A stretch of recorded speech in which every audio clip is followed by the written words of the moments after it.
All right. In theory, I am live on the internet now.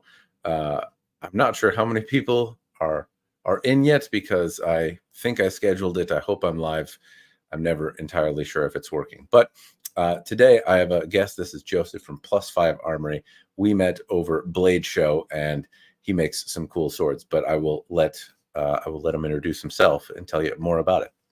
Take it away. Yeah, I'm Joseph Easton. I own Plus5Amrory. I make swords and I make jewelry, and I do it the hardest way possible because I'm a masochist.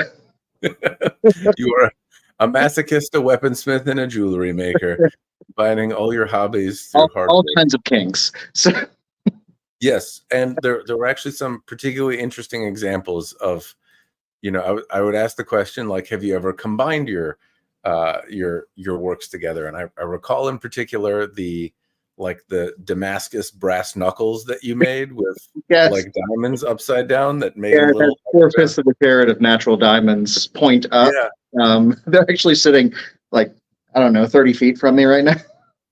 That is just it was a bag of fun and ridiculous at the same time. I really But have you made like swords that are bedazzled and bejeweled and whatnot? I've done a few that I've done inlay, not a whole lot of stones. I have one behind me here that I set some diamonds into the pommel in the shape of Ursa Major. So I don't know if that's going to show up. Okay. Yeah. It's engraved, and then there's silver inlay with diamonds in the Big Dipper. Okay. So things like that. What's the inspiration for? This is an enormous sword. What's the Big Dipper? Why the Big Dipper on the pommel for you? This is actually from my father-in-law, and okay. Kids call him Papa Bear.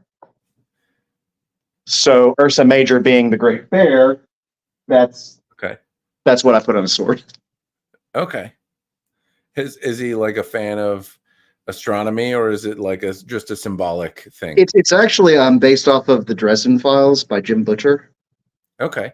So it's been a book series we both read and enjoyed. So I made him one of the really prominent swords.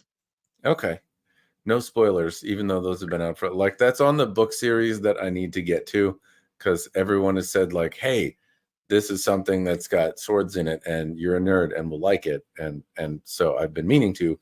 I do agree with that. And I'm actually making all three of those swords with the author. So yeah, it's one of those on my list to read, but I'm trying to make my way through Wheel of Time. I haven't started Wheel of Time yet because it's a little intimidating. Yeah, it is. that there is some truthiness to that. It is quite a stack of books, and pretty dense. Yeah, we have them. I just haven't started them. Yeah, I need a good 8 months to sit and read. It was taking me longer than that. I'm pretty slow at reading, and I the first time I tried to read the Wheel of Time, I was reading some pieces by Brandon Sanderson, and I was like, okay, well, people have recommended if I like that, I would like the Wheel of Time, and I did the sample read on it and had the first chapter or so, and it felt like the first 100 pages were about a girl in her ponytail, and I was like, I can't do this. But okay, I tried it again the second time, and it oddly, it was warranted to explain the ponytail. It's helpful to know things for the rest of the book. But yeah, it has been very good. It has now captured my attention. I think I'm on the fifth or sixth one, and gradually working my way through it. So in 3 or 4 years, when I'm finished reading these, I will the Dresden Files. Start the Dresden Files. Maybe he'll be done with the series by then. One can only hope. There might be some Sanderson to keep up on as well, because he tends to put out 17 books a year. But this is not about books, though. This is about fair enough. And you are making swords. Each other. We're both bad about tangents, though. Yeah. So you're making the swords from the Dresden File. That's one of them with the Big Dipper and the pommel? It's got that is a version. That's not the one that we're actually going to be auctioning for charity. I'm doing a type 18A for that one. That's a type 13A. I think I can. Let's see if I'm smart enough to show, because I believe you have But like your you could pull up an website. image, that would be great because I can't. Yeah, I want to share a screen of. There we go. Okay, so I think this is your website. This is like the stuff you got pulled up. Is this? Am I correct Yes, here? those are the sketches that we've done and had Jim sign. Okay. And so you're doing, this is the Type 18 that you're going to be working on, and then you got a saber and it looks like a katana of sorts without It's Shikamazui. Shikamazui. Am I pronouncing that correctly? It's the cane sword. Ah, okay. You might be. I can't remember exactly how. Zotachi. Okay. It's a tachi in like a cane kind of sword. What's the blind samurai's name? Is in Zotachi or something like that? Zatoichi. I never. Yeah, I never watched that. So Okay, I gotcha. All right, so cane style sword though. yeah, so I'm actually have to straighten that one a little bit more for it to fit inside a walking stick. Well, that sounds like a bag of cool. And you've got your practice first made katana already. Wakizashi. It's only 18-inch blade, but it was straight when it went in. It's not anymore. So and what do you think the thing it was supposed to do? Is that any more or less challenging than is typical for you to make a katana? I see a wall of things behind you that I'm guessing that you've made. Yes. Different things are which one tends to be the hardest style to make? So far, honestly, long swords. Yeah. So the bigger the blade, the more difficult it is to heat treat. The Type 18A that I'm working on, I have hardened it and done a safety temper because it's probably going to take me about 3 hours to temper and straighten it because it is no longer straight. It went in the forge straight, now it's not. Okay. It kind of looks like a used stick of yew. And that's because you do it the hard way, right? Because we glossed over it a little bit in your introduction there, but you do things the hard way. So you're forging everything like with coal. Right. I use a coal forge. Everything's hand hammered to finish. I try to forge as close as I can and approach it with the same mindset as the original craftsman, that this is an expensive material that you don't want to waste grinding away. Okay. So I'll forge 85 to 90% of the way to a finished blade before I ever start grinding it. It takes about 3 times as long to forge. And then do you only use a hand file the size of a toothbrush to do the rest of the grinding? No, I have done that. I've actually done that. Yes. Yes. Not but I have hand finished. I've made entire swords without ever touching electricity. Okay. I don't do that way anymore. I have a grinder. I have a 2x72. I have a 16-ton press because I don't have 3 apprentices swinging sledgehammers for me. And I don't have water power because this is Southwest Louisiana, and we don't have any fast-moving water. Fair enough. All of our rivers are very sluggish and full of bitey animals. You got gators. Okay. Well, it's actually more dangerous than the alligators. It was interesting you mentioned that because when I passed by your table, we mentioned at Blade Show, and I was passing by your table, and I asked to see a 1796 that you had, and it felt really, really good and looked also really quite like the part. It looked like it didn't have the, you know how you can kind of tell when you see a replica of a thing. They have mass-produced kind of replica vibes. At the same time, the 1796 was also kind of a mass-produced sword in a way, like just a historic version. But I couldn't tell by looking at it that you made it the hard way, so to speak. And by that, I mean kind of the way they were made. Like did you braze on certain parts of the guard? And the langettes for the guard, I brazed, and I did that in charcoal. So this is actually the sword we're talking about right here. Yeah, isn't that pretty?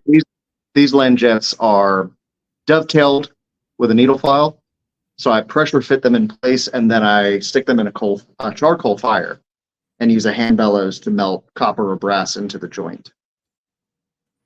So Yeah, that one felt real nice. And you're selling that, as I recall, right? this is for sale. I have a couple of people looking at it, but they haven't put any money down yet. And what did you have it priced at? I have this one at 2,000. So if you're looking for a 1796 made the old-fashioned way, constructed like some of the originals, but not as well, I don't know. It's probably more expensive than some of the originals, but new and ready for whacking. And these are all tested. Yeah, so that we were talking about distal taper before the stream started, but it feels fantastic. I've handled a few different 1796 replicas and originals, and this one favors on the more magical, nimble side of that sort. Some of the originals I felt have been a little chunky in the hand. A lot of the replicas I felt have been chunky in the hand. That one felt quite magical, and so we got to talking because I was like, "Your swords feel like swords," and it's kind of my experience at Blade Show that a lot of knife makers seem to make big knives. You had a smattering of different things at your table, though. It seemed to be dominated by swords, and so you had a very strong idea of swords. So we actually have a storefront here in our hometown, and it does say jeweler and swordsmith on the sign rather than bladesmith, because I do specialize in bigger, cuttier things. Although I have a couple of pokies. You got a couple of pokey. Well, you're still in sword territory. That's still sword. It's not like giant kitchen knife or anything. Do you get asked to forge a sword? Like, are you in a larger town where maybe there's a lot of different people asking around swords, or is it a small place that you live in? It's a smaller place. We're in Lake Charles, Louisiana. It's about 250,000 people in the area. Okay, so it's not huge. Not huge. Do you get people coming in like, I'd like a wedding ring and a sword? Like, I'm just curious. That has actually happened, yes. We've only been open since January, like with the storefront, but yeah, no, people come in, they see Swordsmith, and they want to check out, see what we're doing. Unfortunately, the forge is not here, which sucks, but well, can't have it all. We do what we can. It's fun though that I'm just curious, like, as a shop that sells jewelry, I'd imagine the jewelry side is probably more popular than the sword side. Would be kind of gut feeling, but maybe not. It definitely pays more of the bills, repairs and things like that, because I do ring sizing and I reset stones when they go missing. I make jewelry, so that does more. But every once in a while, we get a big ticket job for a sword. Okay, and it's not enough to live on just yet, but. What's what sword is most exciting for you to make? That's a tough one. I like. Are you talking about a sword type or a specific sword, or because all of the above? I can't make any of them, so it's really whichever category. Or I'm just curious what seeing as that you have like a background in jewelry. I guess my gut feeling would be that you might be interested in doing some sort of sword that is more ornate or takes advantage of those skills, but maybe I'm totally off on that. So I'm just kind of curious, what's the most interesting thing to make? I do like making more personalized swords. I want to be more of the end game blacksmith that you get your weapon from. The end game. If I were to be an NPC in a video game, I would want to be the last one you run into before the final boss fight. Okay. So something personalized, like with a family crest or something like that, because I'm able to do that, so I prefer to do that. As far as sword type, I like them all. I'm really kind of having an love affair with sabers right now, though. And that's been my obsession. The 1796 is the one that I got to hold, as well as the the baby version, the bitty guy. Yep. Yeah, this one actually has a home now, so I'm just holding it until we finalize all of that. But that one does belong to somebody. I'm just keeping him safe. Very fun one. It felt like a companion piece, like the wakizashi accompanying the katana, or like if you both wanted to dress up as soldiers and you had a little guy with you, he could have a 1790s. It seems like if I were to wear the big sword, my son could wear that one. He's 3, so. Sure, yeah. Parenting. That's probably not who bought it and what they're going to use it for, but I don't think so. I think he's going to do some backyard cutting with it because this thing weighs like barely more than a pound. It's very fast. All right. Kratos is throwing a question out here. Have you ever made a katana, or is it all euros? We chatted a little bit earlier, but right. I'm getting into the European stuff. This is new to me. I have a wakizashi down here, but that's the biggest Japanese thing that I've done so far, other than, I do kitchen knives in the Japanese style, but that's about it. I'm wanting to get into more katanas, but particularly hard. Is there any part of making a katana that's particularly hard or challenging? It's the heat treat. Yeah. It's the heat treat. Doing it by eye. If I had a Paragon oven or something. So this katana or this wakizashi that I just did, and I've got it there. Like, this is the very first, like, even remotely sword size Japanese blade I've done. And I mix my own clay. So I don't use Satanite or anything like that. I crush up charcoal and fire scale and potter's clay.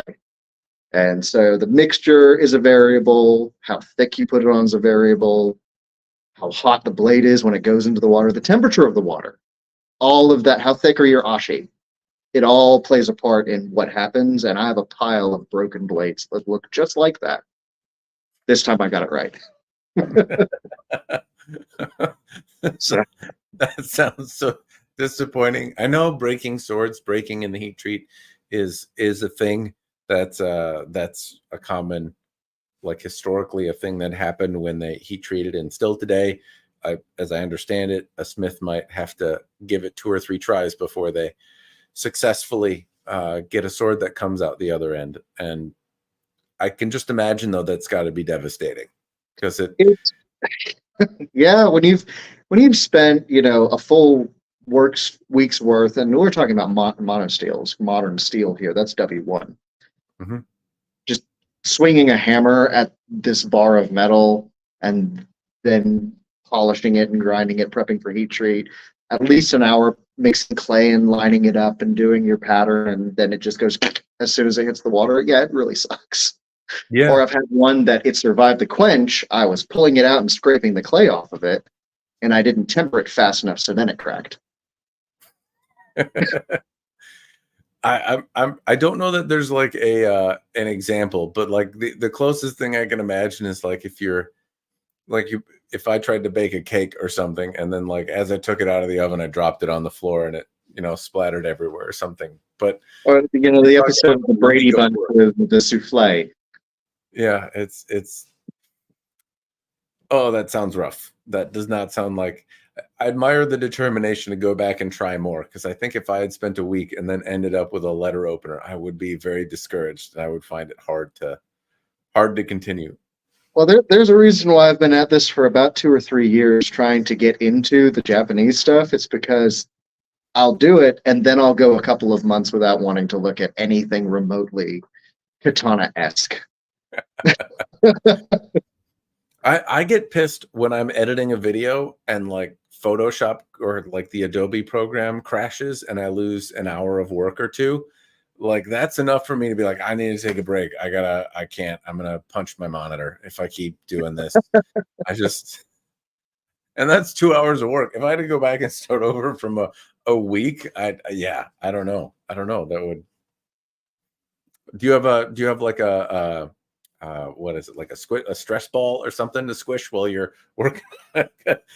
No. Honestly, I just end up swinging the hammer a little bit harder. Okay. But I'm already hitting something, so. Yeah, that's a good point. You've got your stress relief kind of nearby and can channel it productively. Well done. Okay, I see how it goes. I guess. Sure. The vein in my forehead pops out, and my kids know. Okay, it's time to leave that alone.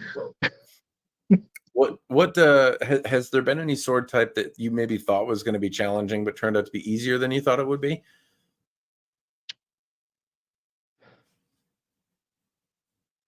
So, like, I see 4 very distinct kinds of swords between you, and then you also have wakizashi nearby. That there's an immense amount of variety, and all of them felt reasonably good. And I'm sure there's little details that you pick apart and things that you would want to change on them, but all of them show kind of a very distinct difference in in the command of how they're supposed to feel. The Viking sword, I don't remember if it was that one. Maybe it was at Blade It Show, was. but Yep.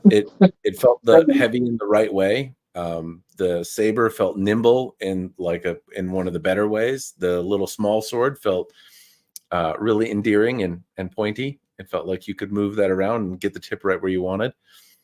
The handle you didn't like. That's asking a sword not to smell. That's a me problem. That's a me. Right. I think it's very pretty, but it's like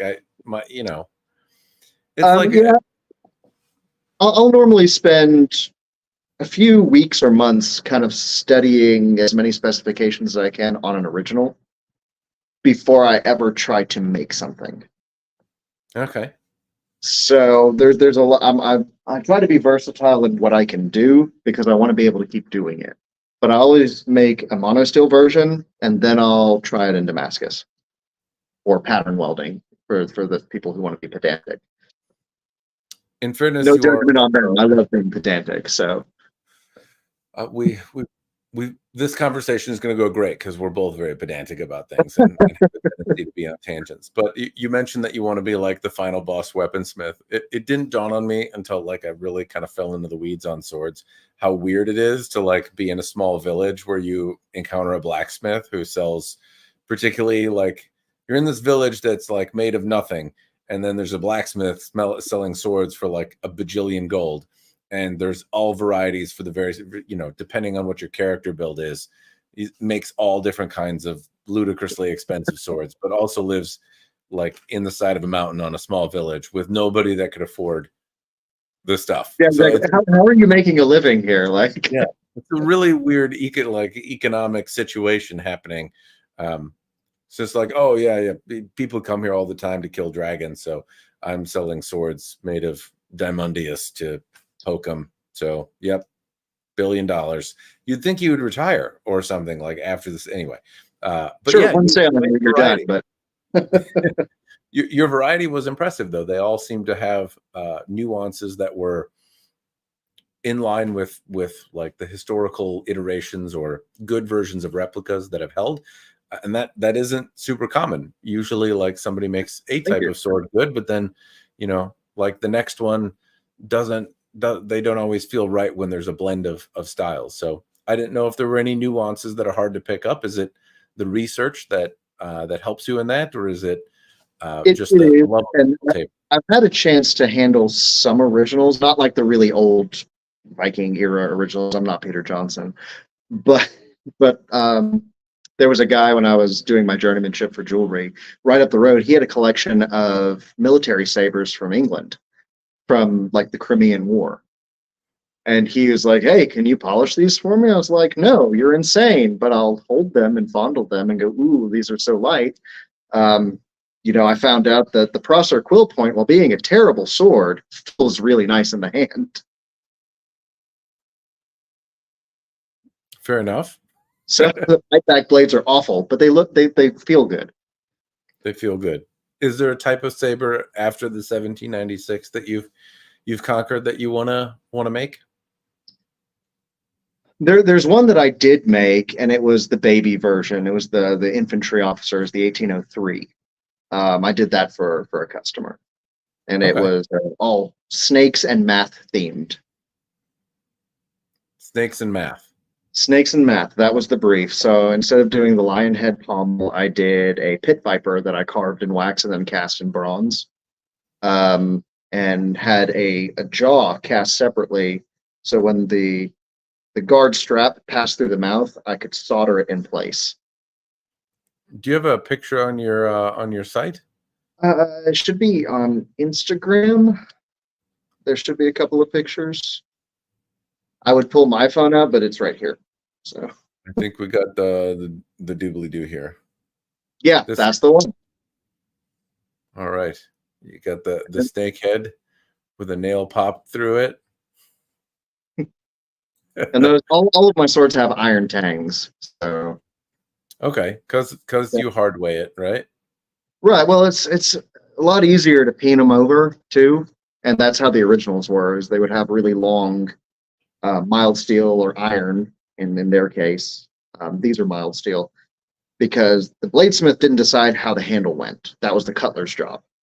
So when they were shipped, they would have really long tangs, and then the cutler would cut it to length and fit the handle to it.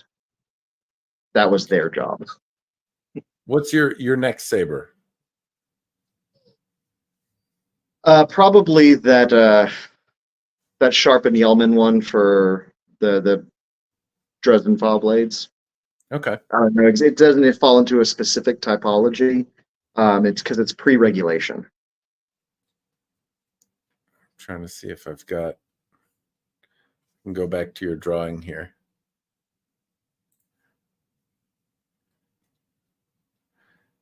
I'm not sure what it reminds me of the 1796 a bit, with the extra little sploop at the end.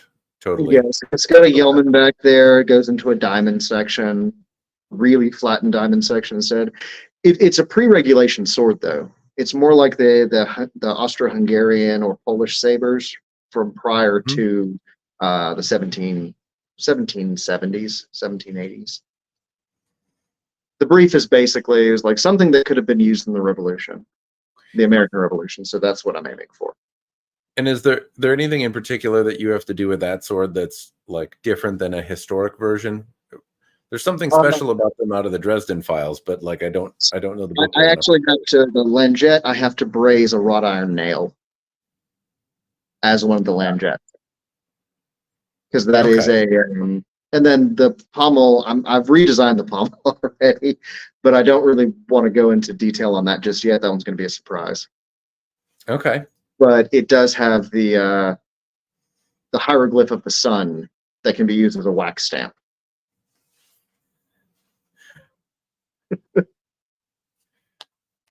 The nail, it's supposed to be, as I recall, the swords have like nails from the cross or something in them as part of the lore?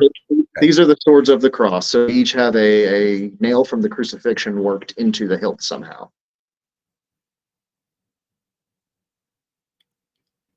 That's a good spot to put it. Is that the way it's worked out in the book? Is it's one of the? It's very non-specific. Jim was pretty careful not to go into too many details on how the swords are actually constructed.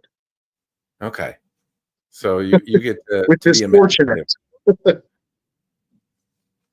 Okay, I don't like the nail from your drawing. I guess how big would a nail be that holds a guy up? Like, wouldn't it be about 5 to 6 inches long?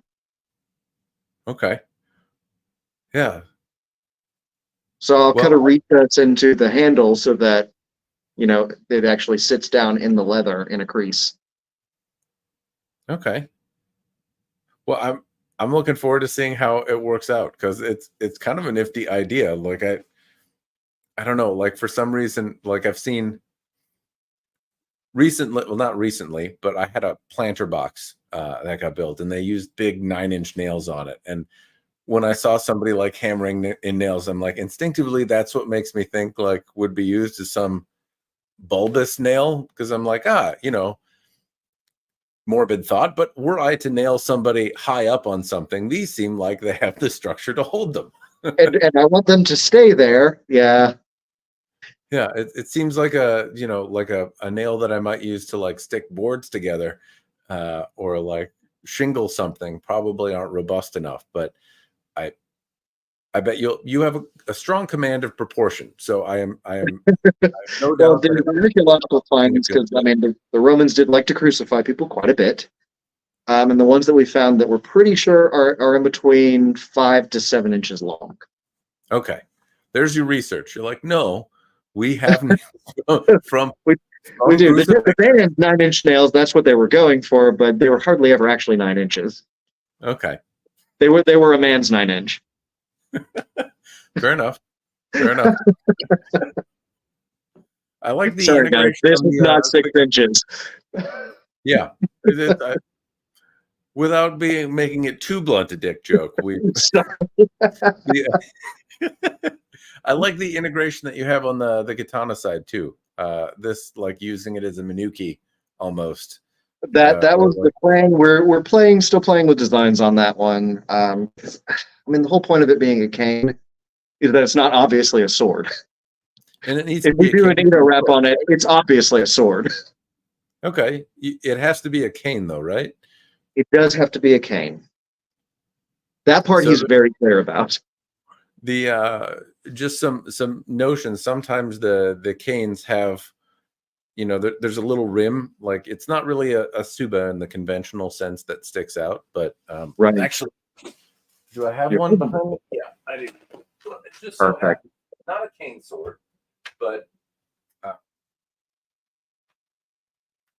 a smaller. There we go. Now it's kind of in frame. Let me put it in front of my face. It's All very small right now. Can you expand the picture? Oh yeah, I can. I suppose I can make my stupid face bigger. I'm in total control of this stream. I know exactly how to technology good. There we go. All right, there we Okay. go. Yeah. All right, so you've got a old katana over here, and then you can take the nail and wrap it around the outside so that it makes a small divider between That is the kind of what we've discussed. So that may be where we end up putting that. That's going to act as the suba, even though it's not. Just Yeah. as a spacer. So, but with a kind of like a jewelry skill, you could make like a very small thing and then like wrap it around the outside of the guard so it shows and it looks like a raised rim. sure. Alternatively, the Manuki, I think, are pretty strong ideas. You could also use them as the pegs or the peg that like holds the sword together.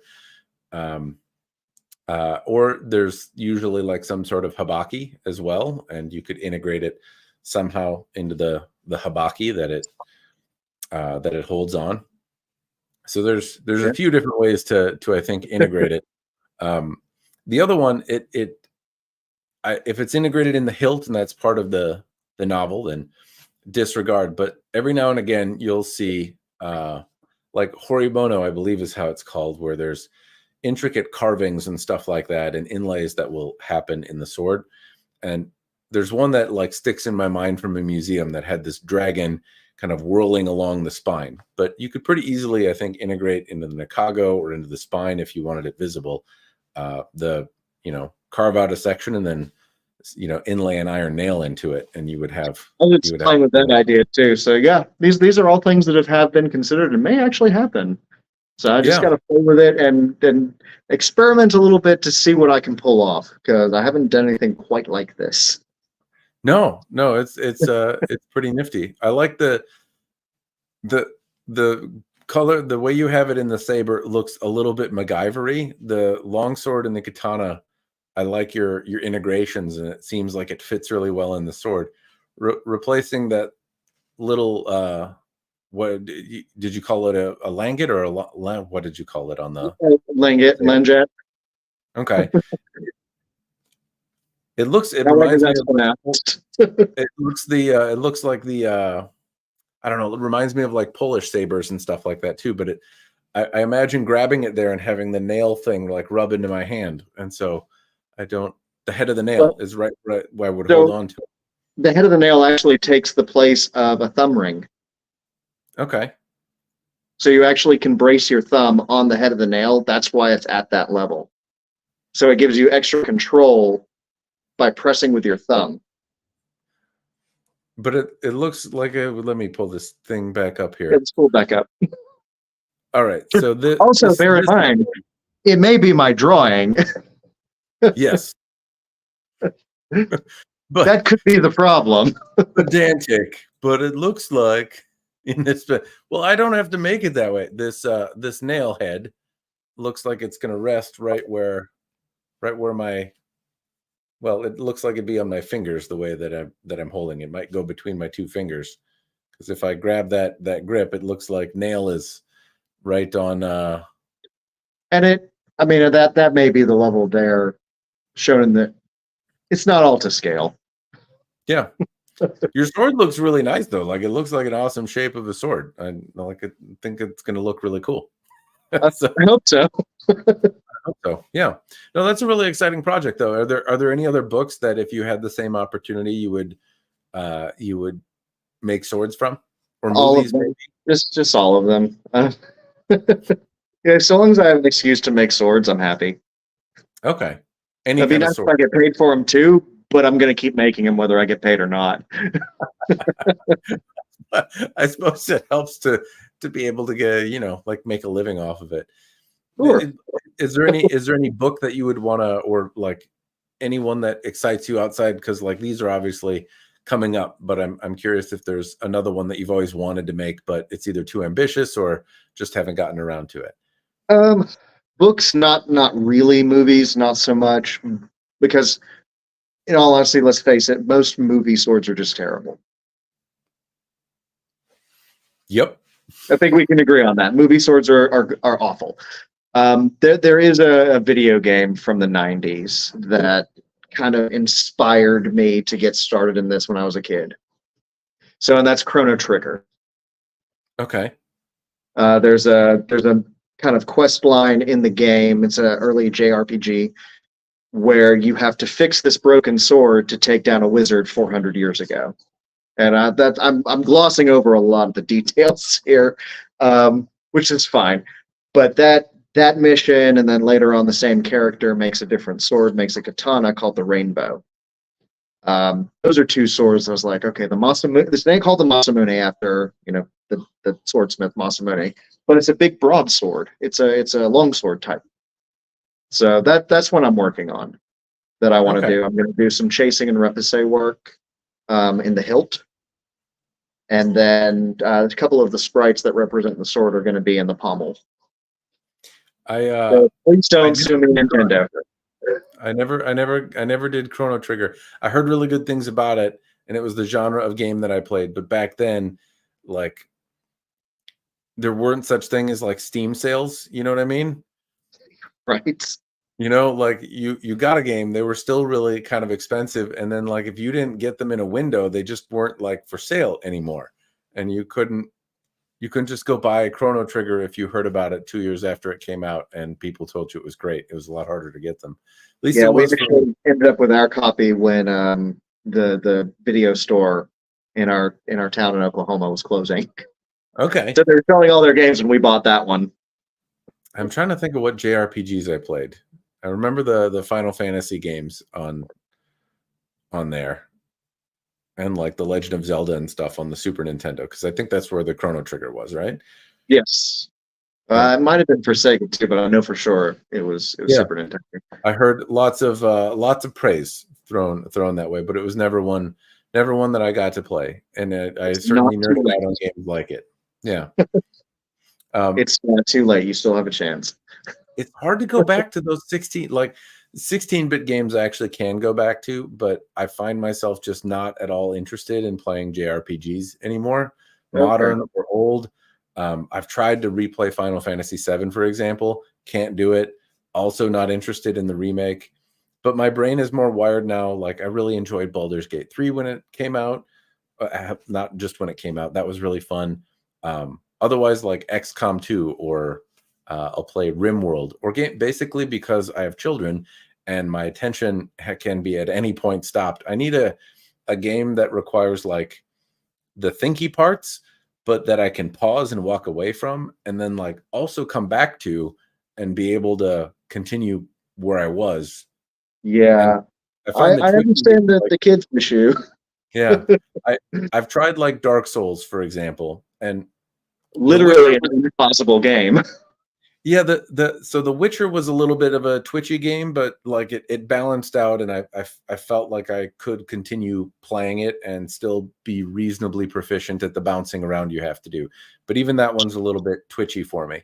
Dark Souls, it requires like you kind of like maintain a level of controller usability. Like you have to maintain how to move the character around with some level of finesse, right? So if I have Screaming Kid and I come back like 2 hours later, I've lost like that finesse. And if I have to pause Yeah. and come back a week later or a month later, I might as well start the game over. Like I can't continue playing where I was. I just, something about me loses it. But I can pause a fight in XCOM and come back and be like, where am I? And think about it and play it at a punishing level and still have fun. Still So be okay. That's fair. I need non-dexterous games that involve thinking, and then I can play them. But JRPGs, you can do that. I just find like the storytelling is almost incoherent to me now. Final Fantasy VII was so much fun when I was a kid, and now I'm like, what is this jumbled mess of words? I don't understand what's. I will say with Chrono Trigger, I played it as a kid. I came back to it as an adult. It still holds the same charm for me. It did? Okay. Oh yeah.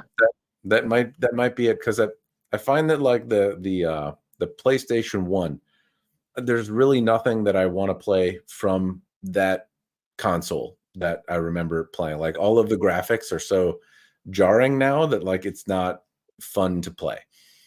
But if I play Super Mario or something, if I hook up a Super Nintendo, like there's plenty of games that are still interesting. So maybe I'll hunt myself a copy of Chrono Trigger on your recommendation. I've kind of been like, I put it in the back of my mind because I was like, I think I'm probably too grown up to. I missed my window of enjoyment, but there's some depth to it. You might enjoy it. You may hate it. If you hate it, it's not my fault. No accounting for taste. I would love to see you try the Princess Bride sword, Inigo Montoya's rapier. That's the. You asked me if there's been swords that I've wanted to do that they're a little too daunting, a little beyond my skill level, and swept hilt rapiers are it. Okay. I've produced several really nice blades, and I have yet to pull off a proper hilt. It's I'd like to see like a non-movie prop, like somebody who's making the Inigo Montoya rapier, like high resolution video was available at the time, right? Rather than like just one glory shot where it's like, look, son, 80s videotape. We don't need okay, disregard. I'd love to see like what I wish it was in my mind. You know what I mean? But there's like some jewels and some nice, pretty stuff on there. And there's like kind of some elaborate shaping that takes an understanding, I'd imagine, of carving and engraving and casting and setting stones and all sorts of bedazzlements that seem more up the alley of a jeweler than the typical sword. So it seems like generally, yes. The actual form itself is really hard to produce without using an arc welder. Okay. That's where I get into trouble because I won't use one. When I say I do things old school, if I can't do it with the tools they had available, I just can't do it. So I'm going to be trying again at some point, but I have that's with the pile of broken Japanese blades. I also have a bunch of failed guards. If only you could combine your broken Japanese swords and your failed guards into some amalgamation of horror, I am actually planning on doing some hearth steel out of them because they're all simple steels. There's no chromium or nickel in any of it, so I will be combining them into Orishigane, basically. Okay. Like your failures combine into your success. It'll be fantastic. Or another bigger failure. I actually recently sent off almost all of my broken swords. I used to keep like the tips and the broken bits. And then somebody made a chef's knife for me, Mike Curley. I saw that, which is an awesome project. It tickled me so much. And then a few different folks that make stuff were like, Matt, if you wanted stuff made out of your broken shit, like why didn't you tell me? And I'm like, it didn't dawn on me to do that. I don't know why. Like going to somebody who pains themselves making things to make a living and then being like, hey, do you want to make me some stuff out of this broken shit? Like doesn't sound. It sounds a little I don't know, like entitled. Like I would assume somebody want to like, do you really want that? Sounds like a no. I don't want to do that. Like I would rather work with steel I'm confident will not break on me and then I know how to work with. Anyway, so a few people seemed interested and I took my broken stuff and got rid of it all. But it also it surprised me how much broken stuff I have because I want to say I mailed off like 100 pounds in steel all in all. Across all the folks I sent it to, and UPS charges more than they used to. So, yeah, yes, they do. Yeah, it's true. But it does kind of tickle me to think that like all of the broken stuff will end up, hopefully, in some sort of useful thing other than sitting in my garage. I keep a couple of them in case I need to do some sort of edge on edge thing. I still have what I need to do stupid things on the internet. But hopefully they can be recombined into chef's knives for somebody, or swords, or like have other cool stuff done with them. And so that yeah, that's kind of neat. I like the idea of broken swords and guards being made into something else, though. So that, to me, that makes it even a little bit more special. Yeah, it's like so the even harder that's way. The plan. Yeah, like not only did I forge this from Orishigane, but the Orishigane was made of pieces that I also spent hours on. There's literally I years. don't really want to talk about all that much. This sword was made from trauma.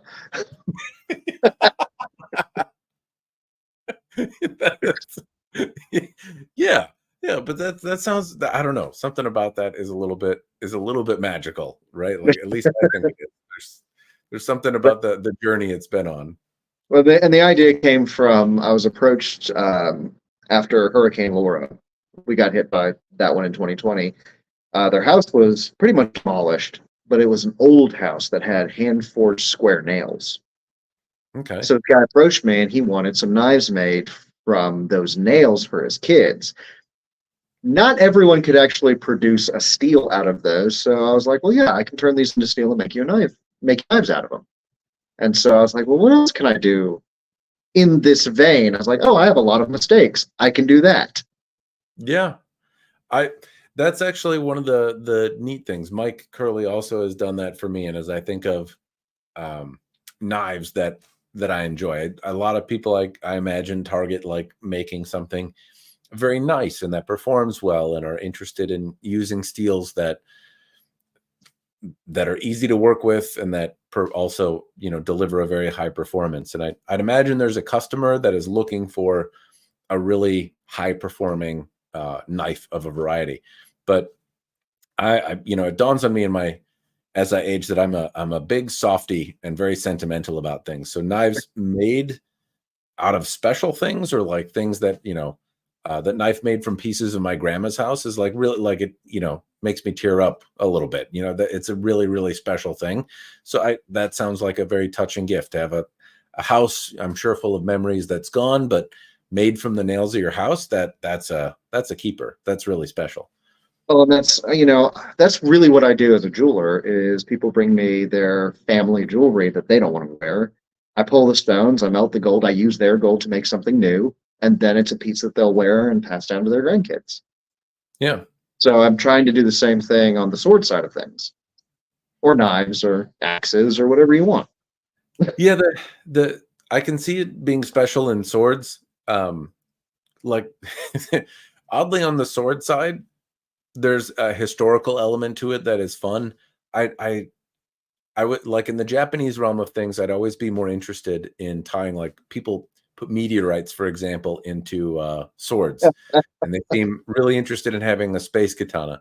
But I'm like, just put them in the fittings. Like, you can get the sword, make something usable, whatever you want out of a sword, so that it can function as intended. But then, like, make the furniture that you can put on any sword you want when you break that one doing dumb stuff.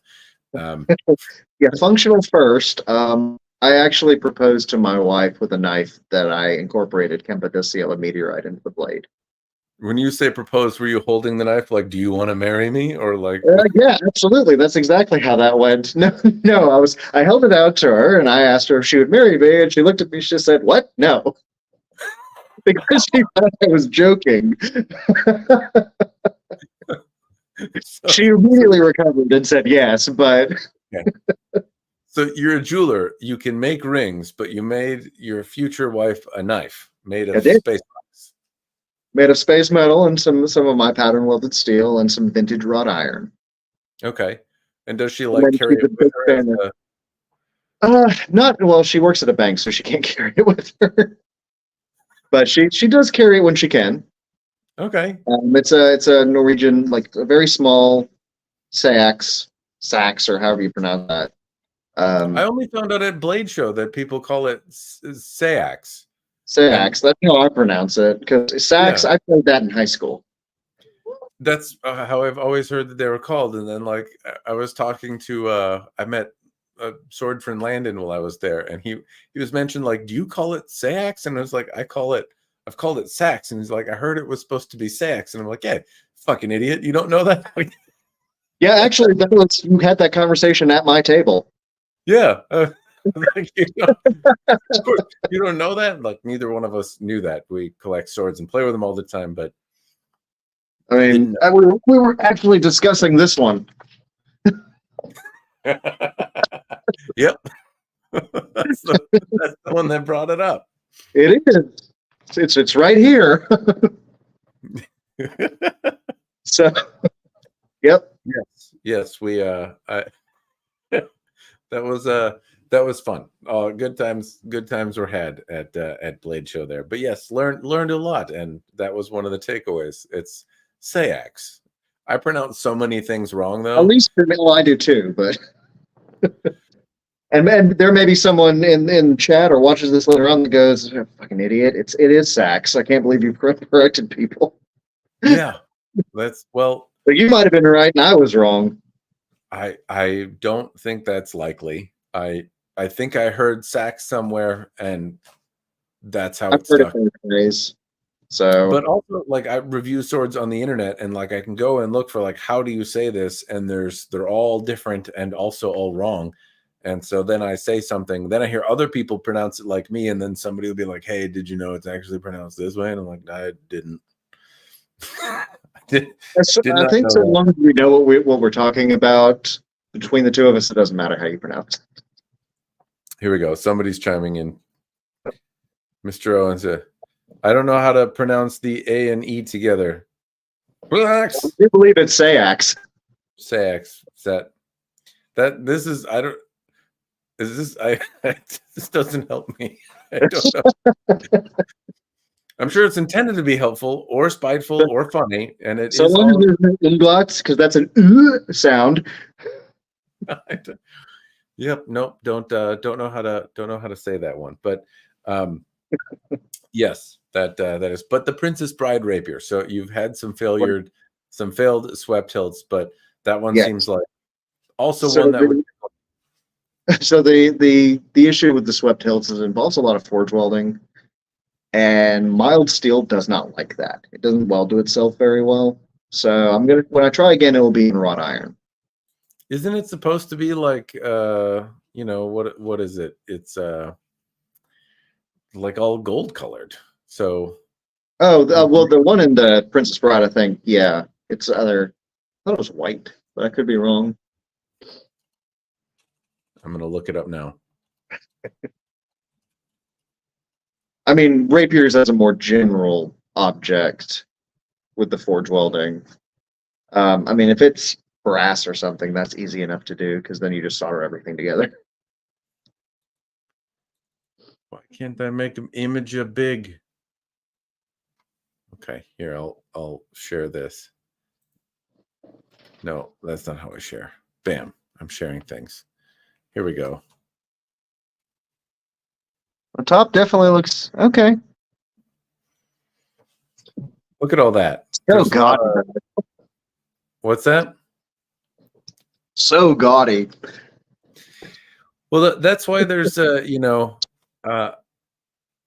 this is not great. Like the Princess Bride is like probably I describe it as my favorite movie. I don't know if it's I imagine my favorite could change on the day, but anytime the Princess Bride is on, I'm always entertained by it. I'd stop channel surfing and watch it. And I enjoyed it when I was 5 years old, and I'm well into my 40s and also still really enjoy the Princess Bride. And I have enjoyed it every moment in between when I've seen it. So fantastic movie. This is just not a great, like, there are things that somebody very competent with a sword could improve while still making Inigo Montoya's rapier here, which I think would be really neat. Like, here's, I don't know. It seems like you could do this better. You could do it. I would have to improve it because it's a pretty ish form. All right, there's some things about it that maybe not. There's some things, yeah. There's yeah. So, like it's only pretty on one side of everything. That's, meh. And then, some of these gems I'm sure are not set to your standard. And then like this doesn't have much on Well, it. And as a prop, honestly, they're probably rhinestones that were glued in. So, but I've always wanted a nice version of the Montoya. It was one of my favorite sword movie things. Which oddly, I don't have a lot of I don't have a lot of movie swords. So like Revenge of the Ninja, remember that movie from when I was a kid, and I don't have a Shokasugi ninja style sword. And then the Montoya, I have a Conan the Barbarian sword, but I don't have an Inigo Montoya rapier. so what's the weight on the Conan sword? Like, how heavy is it? So I think the Conan sword that I have, it's the Albion one, and it's made, I guess, from the same stuff as the movie, the same molds or something like that. But I guess is a pound lighter than the one in the movie. So I'm not sure how that exactly works out, but It's like 9 pounds. Like 7.5 or 8 pounds or something like that. And so there's a lot of things about the Conan the Barb. I should get around to making a review. It'll probably be on the 40th anniversary of Conan that I get around to it. But the maybe 50th. I don't know. I take my time. The sword is awesome because it's the Conan sword, but also like there's things aside from the weight. Like you see the weight and you see the proportions, and that might strike you as not good sorting, right? But And it does. It absolutely strikes me as that. The nodes are actually the bigger problem, I would I argue. can really imagine. Because when you hit something with it, the node is right where your hand is, and the grip is round. It wants to shake out of your hand when you use it. It's awful. It's terrible to hit things with, and becomes even more uncontrollable when you actually strike anything. And you normally want the node in your hand so that it doesn't kick when you hit something with it. But in a round handle with that much weight, it's not where you grip it, and so where you grip it is it shakes pretty violently when you hit things. Yeah, which is not if it wasn't there, then you would not feel it so much. But when you have 9 pounds of angry shaking in your hand on a round, relatively large size grip, it's not great. It's not a super fun experience to cut. But I heard that it was a very heavy sword. I heard that the proportions were kind of off, that you can't really fit 2 hands on it. The pommel's too big to grab, but it's a fantasy sword. It just didn't dawn on me oh, the grip is also round. It's really hard to index. It feels like you're swinging around a bicycle, and it also wants to shake itself out of your handle. Yeah, it's a. Here's a question. Do I have a Highlander sword? I do. I've had a few of them. I have some Marto versions that I just have not gotten around to selling. And the one from what's it called? Point Gallery was good. I did have that one, but I parted with it because and in retrospect, I really wish I hadn't sold the one from Zeist Armories. They make a Highlander sword that has a less brittle, it's more of a resin, and it flexes a little bit on the handle. I thought they did a better job of making the Highlander hilt the way in my mind I would like it to be, rather than the way it was exactly in the movie. It's a little bit more detailed. You can make stuff out, but the one from the movie that's just been copied over is kind of smudged, and the head breaks off, and it also really the one from Point Gallery that I had from the TV show actually was not fun to swing around. If I held it like I was supposed to, it just rammed itself into my hand and was not a particularly comfortable sword, which made me realize why he would wear gloves a lot in the show. It's part of the canon. Yeah, I kind of get it. Yeah. Mike De La Vega is Mike De La Vega is the gentleman behind Zeist Armories. That's who did that, and he's making an S5 one from Cloudhammer or something like that out of S5. Anyway, I have had that one.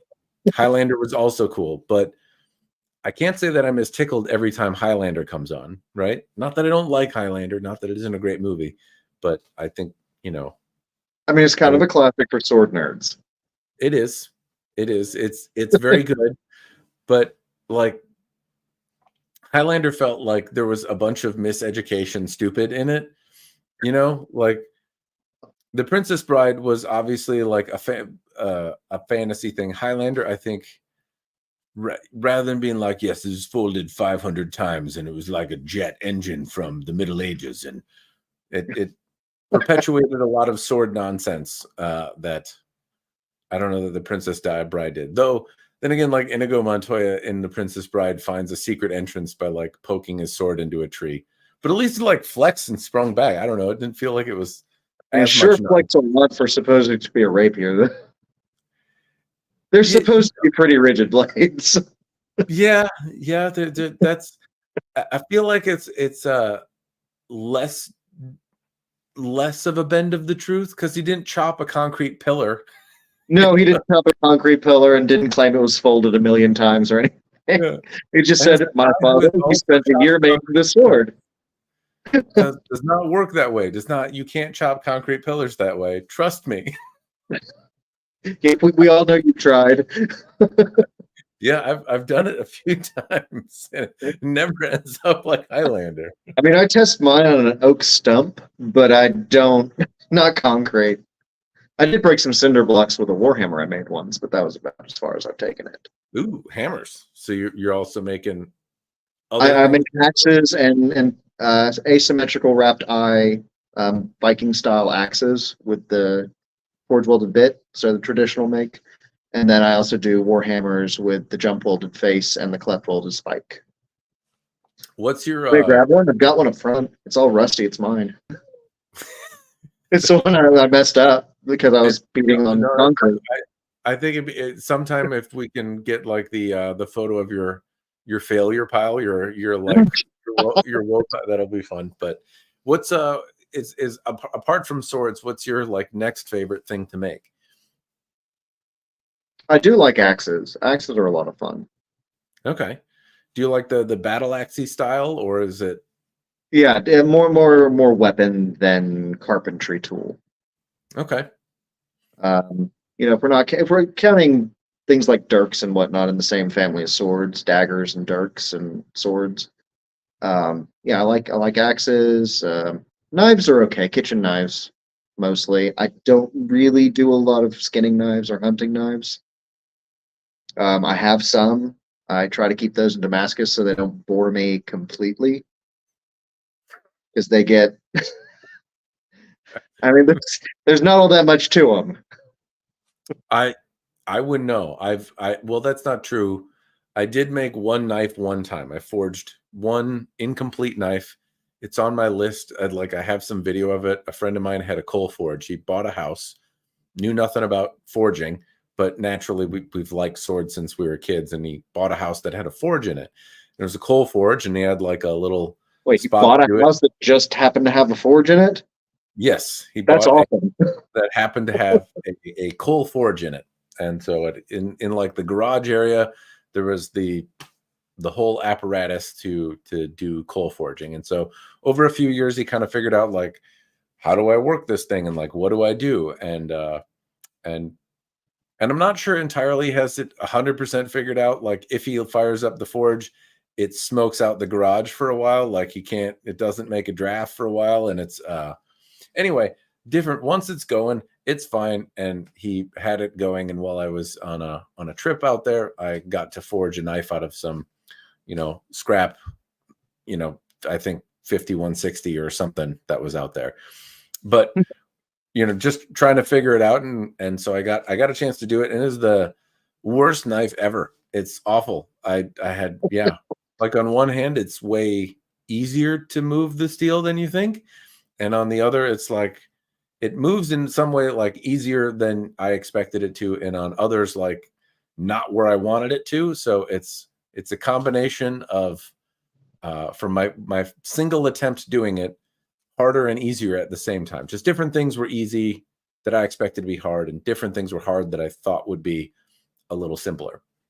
But the knife is definitely ass. It sucks. It's the worst thing ever, and maybe one day I'll show it when I have the finished piece of shit.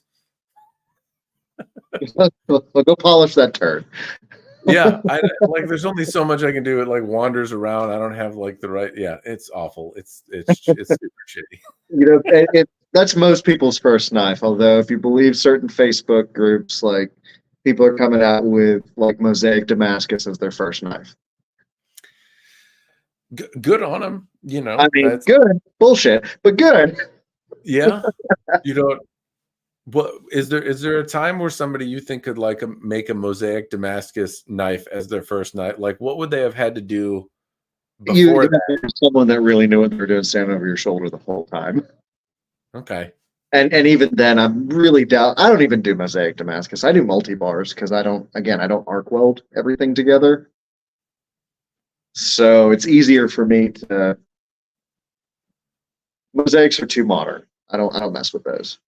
They're No, really good. there was a Mosaic Damascus katana at Blade Show, actually not too far away from your booth, and the Yeah, Mosaic. I thought it was Ray. Ray something had. Maybe I oh, was wrong. maybe there was two of them, but there was another younger guy that had one. It was a good looking. I don't know how it handled. I didn't get to handle it, but did you? No, I apparently missed a whole bunch of swords. Oddly enough, too, like I walked in, I was only there for 2 days, and Ron Chen was there, and I got to meet him in person too briefly. But like he was right in the front, and I've had his work and stuff before. So I don't know. It's a big show, so it's really easy to miss over things. Plus, Sure. it's not always at the table when you pass by. But I was like zipping up and down the lanes looking for long things.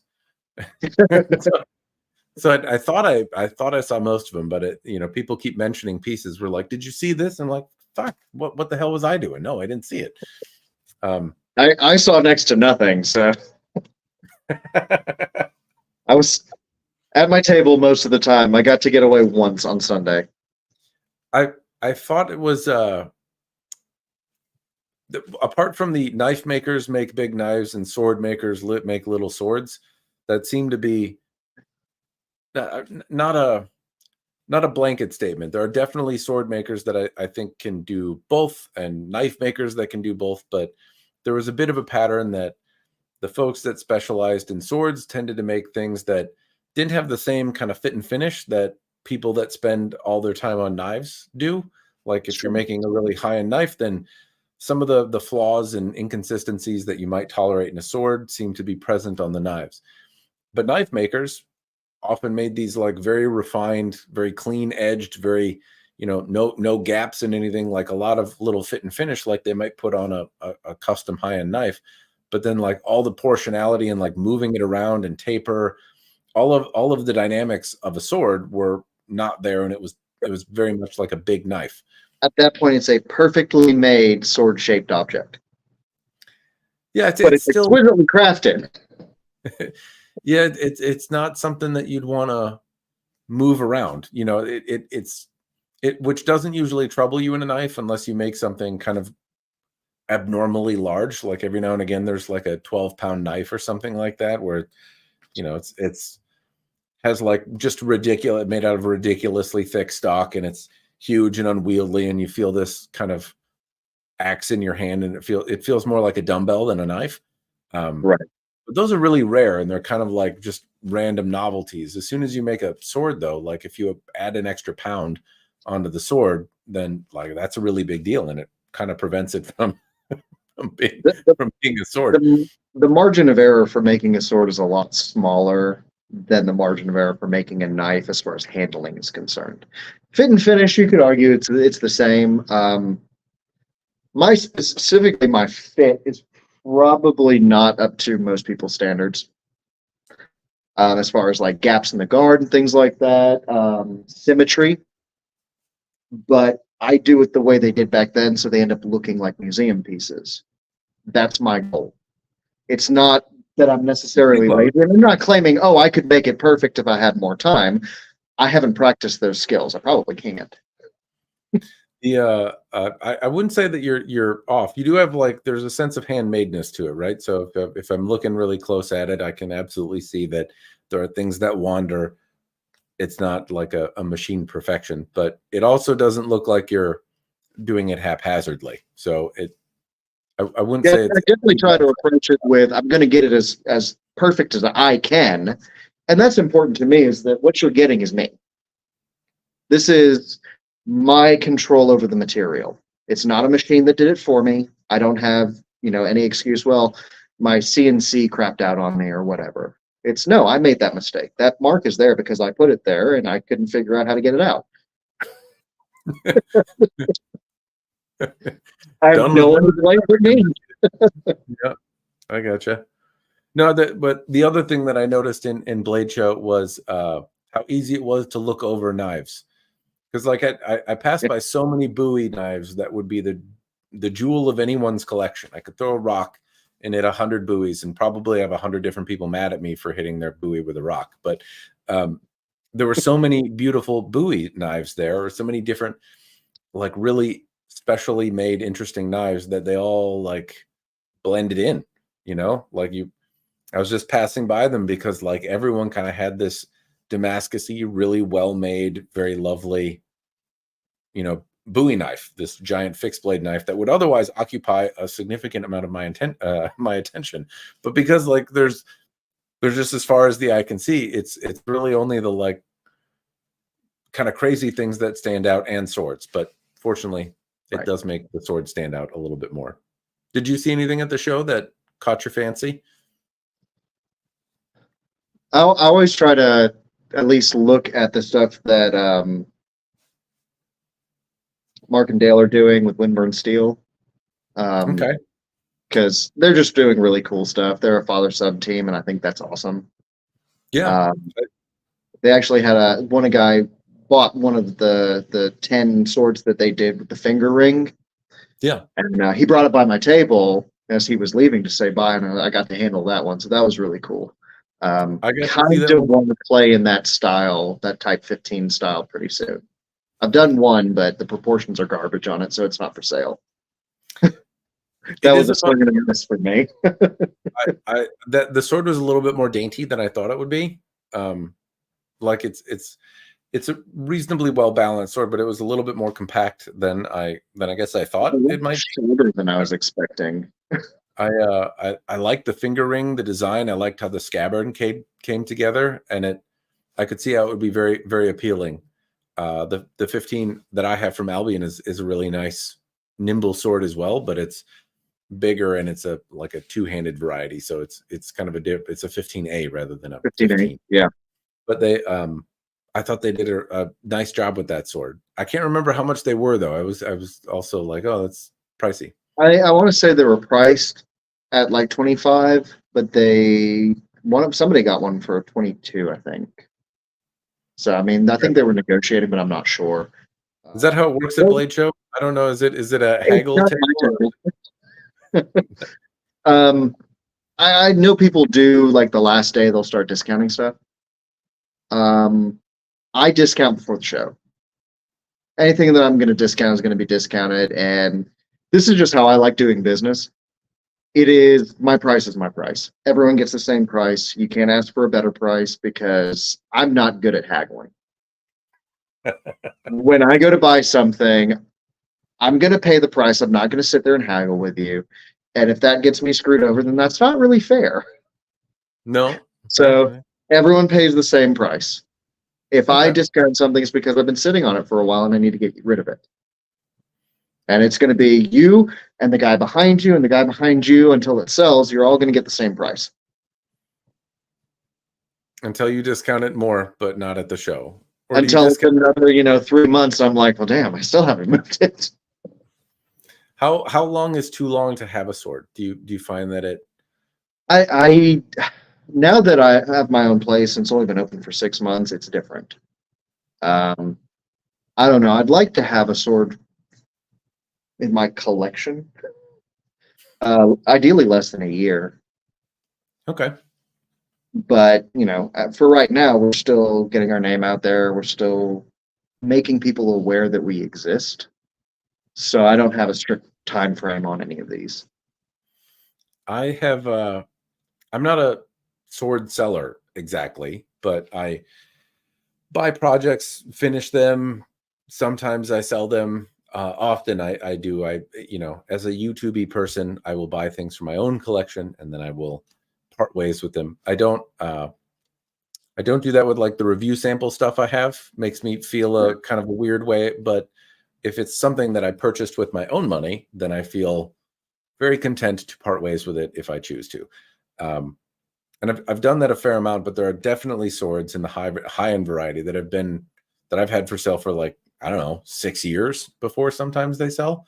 And eventually they do, you know, not all of them. Some of them are still around, but I've definitely had swords that I've had up and I'm like, I like looking at it. So this is what I want for it if I'm going to sell it. And then just kind of spontaneously, it finds the right person's eye and goes away. But it's very unpredictable. There are swords that seemed that I thought would be really popular and that I lost my shirt on. And then there are swords that I thought I would lose my shirt on that people fought over who could buy it. And it there's no rhyme or reason to it, it seems. Yeah, I can't tell you how to predict the market on that. All I can say is I typically, if I'm making something for stock, I'm making it because I like it. Well, I'll tell you the what hit me, and maybe it'll give you some idea. For a hot minute, at the time, the market seemed to be didn't have as many options on it with high-end swords, because now you can buy in a katana realm something called an evolution blade or motohara, and they make really, really nice tools for practitioners. They're good stuff. So you have the option to buy this sword for $3,000 to $4,000 kind of starting point. That's very good, but that didn't exist at the time. And so it seemed like if you wanted to spend like $8,000 to $10,000, you could get a nice custom sword.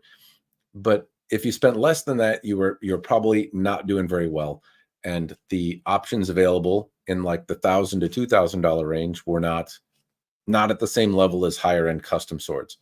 So I bought some projects on the inexpensive side that were a little simpler from a smith that wasn't at the same level as some of the higher end guys, but still did a really good job. And then I finished them and I was like, all right, if I can finish them and sell them for $3,000, then somebody will be able to like have a custom sword with all the tight things on it. And there's some sacrifices in some of the quality levels in the blades. It's not, perfectly polished and stuff, but fundamentally you will not get something that is made in China, that's dubious. You still have a smith's reputation, one guy who made the blade, and it's assembled all like really, really quite well at the same level as some of those swords that are, $8,000 to $10,000. And when I got this sword, couldn't sell it for like, I lost $1,000 a piece on them. Could not. I was hoping I would make $100 and like be able to play with the sword when it was done and be like, all right, yeah, I got this cool sword. I got to see it. I got to do the project. And, I didn't lose my shirt on it. It's not quite break even. I was hoping to come out a little ahead.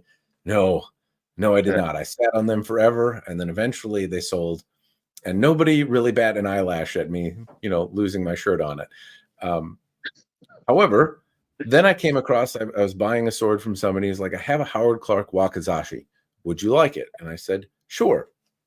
And so I bought this Howard Clark Wakizashi, which was at a price that I thought was fair if I could finish it. When I got the Wakizashi, it was a Zatoichi sword, perfectly straight, very thin. And I was like, fuck, who is going to like, Howard Clark charged like $5,000 for a bare blade. I am into this thousands of dollars. Like, who is going to, you can buy a Zatoichi sword for like $100 on the internet. If you're a fan of Zatoichi, like you're gonna probably buy the less expensive variety. I don't know if there's a market for people that are willing to spend $5,000 on a Zatoichi sword. And I was wrong about that. There is absolutely a market. For the sake of this fundraiser I'm doing, God, I hope there are. Yeah, there definitely were. And like I put out a video and I was like, I finished it. I had it done up in a Zatoichi style, and then like immediately people reached out and were like, hey, did you still have it? Can I shoot money out of a cannon? How much do you want? All of my money? Like there were so many people that were interested in this Zatoichi sword. I was kind of surprised by it. I thought I was going to be stuck with the thing forever. And I wasn't really disappointed. It was a cool sword, but like, I'm not particularly interested in the like it's not the Inigo Montoya rapier for me, right? Like Zatoichi was not my go-to as a kid. And so while I appreciate the show and the films, it's just not something that I gravitate to. But it sold really, really quickly once the project was done, and I did not believe that would be the case. So yeah, I don't know. I do get the impression though that if you made a Princess Bride rapier, that it would. Well, it sounds like you would be a buyer on that, so maybe I have to get started on this. The Princess Bride one is always a risky one though. There used to be there was somebody who made one in the UK, Robert something. Oh man, it's lost on me. But somebody was making them out of the UK. Supposedly he took a while, and I fumbled on the fence a lot because he made what seemed to be a pretty accurate version of the Inigo Montoya rapier. And in my mind, if I were to buy one, like I kind of want it to be a sword I would actually like. It has to, blend really well with the Montoya rapier, but it would also have to not be shitty like the Montoya. Right. It needs to be a rapier, which what they were fencing was not. It was basically like almost spadroon type floppy blades, and they're very short. My vision for it is like a 37 to 40-inch blade. Yeah. Like I want you to reach out and touch somebody with that. Right. That's and there's a fair amount of cutting and poking, something reasonably sharp and stiff that would be favoring the thrust, but the guard is quite interesting. Anyway, maybe, I'm not saying I wouldn't, but it also makes me a little scared because it looks like a really expensive thing to make. Yeah, with the stones and everything in the guard, I'm like, I wouldn't want to put fake, maybe lab growns. Okay. Bring the price down a little bit, but then, Sword Friend Landon is going to give me crap about it. He might. It was interesting to peruse around the show with Landon because because he as a Jamalist just by trade, like he sees things in gems that I am blissfully unaware of, right? Absolutely. Like it's shiny and zazzy, and I don't spot it, but his eye can absolutely spot those nuances. I can often tell like if a stone is set well, or if there's some I don't know, something that isn't fit the way that it's supposed to. But is it like good lapis? Well, I don't know. Like I don't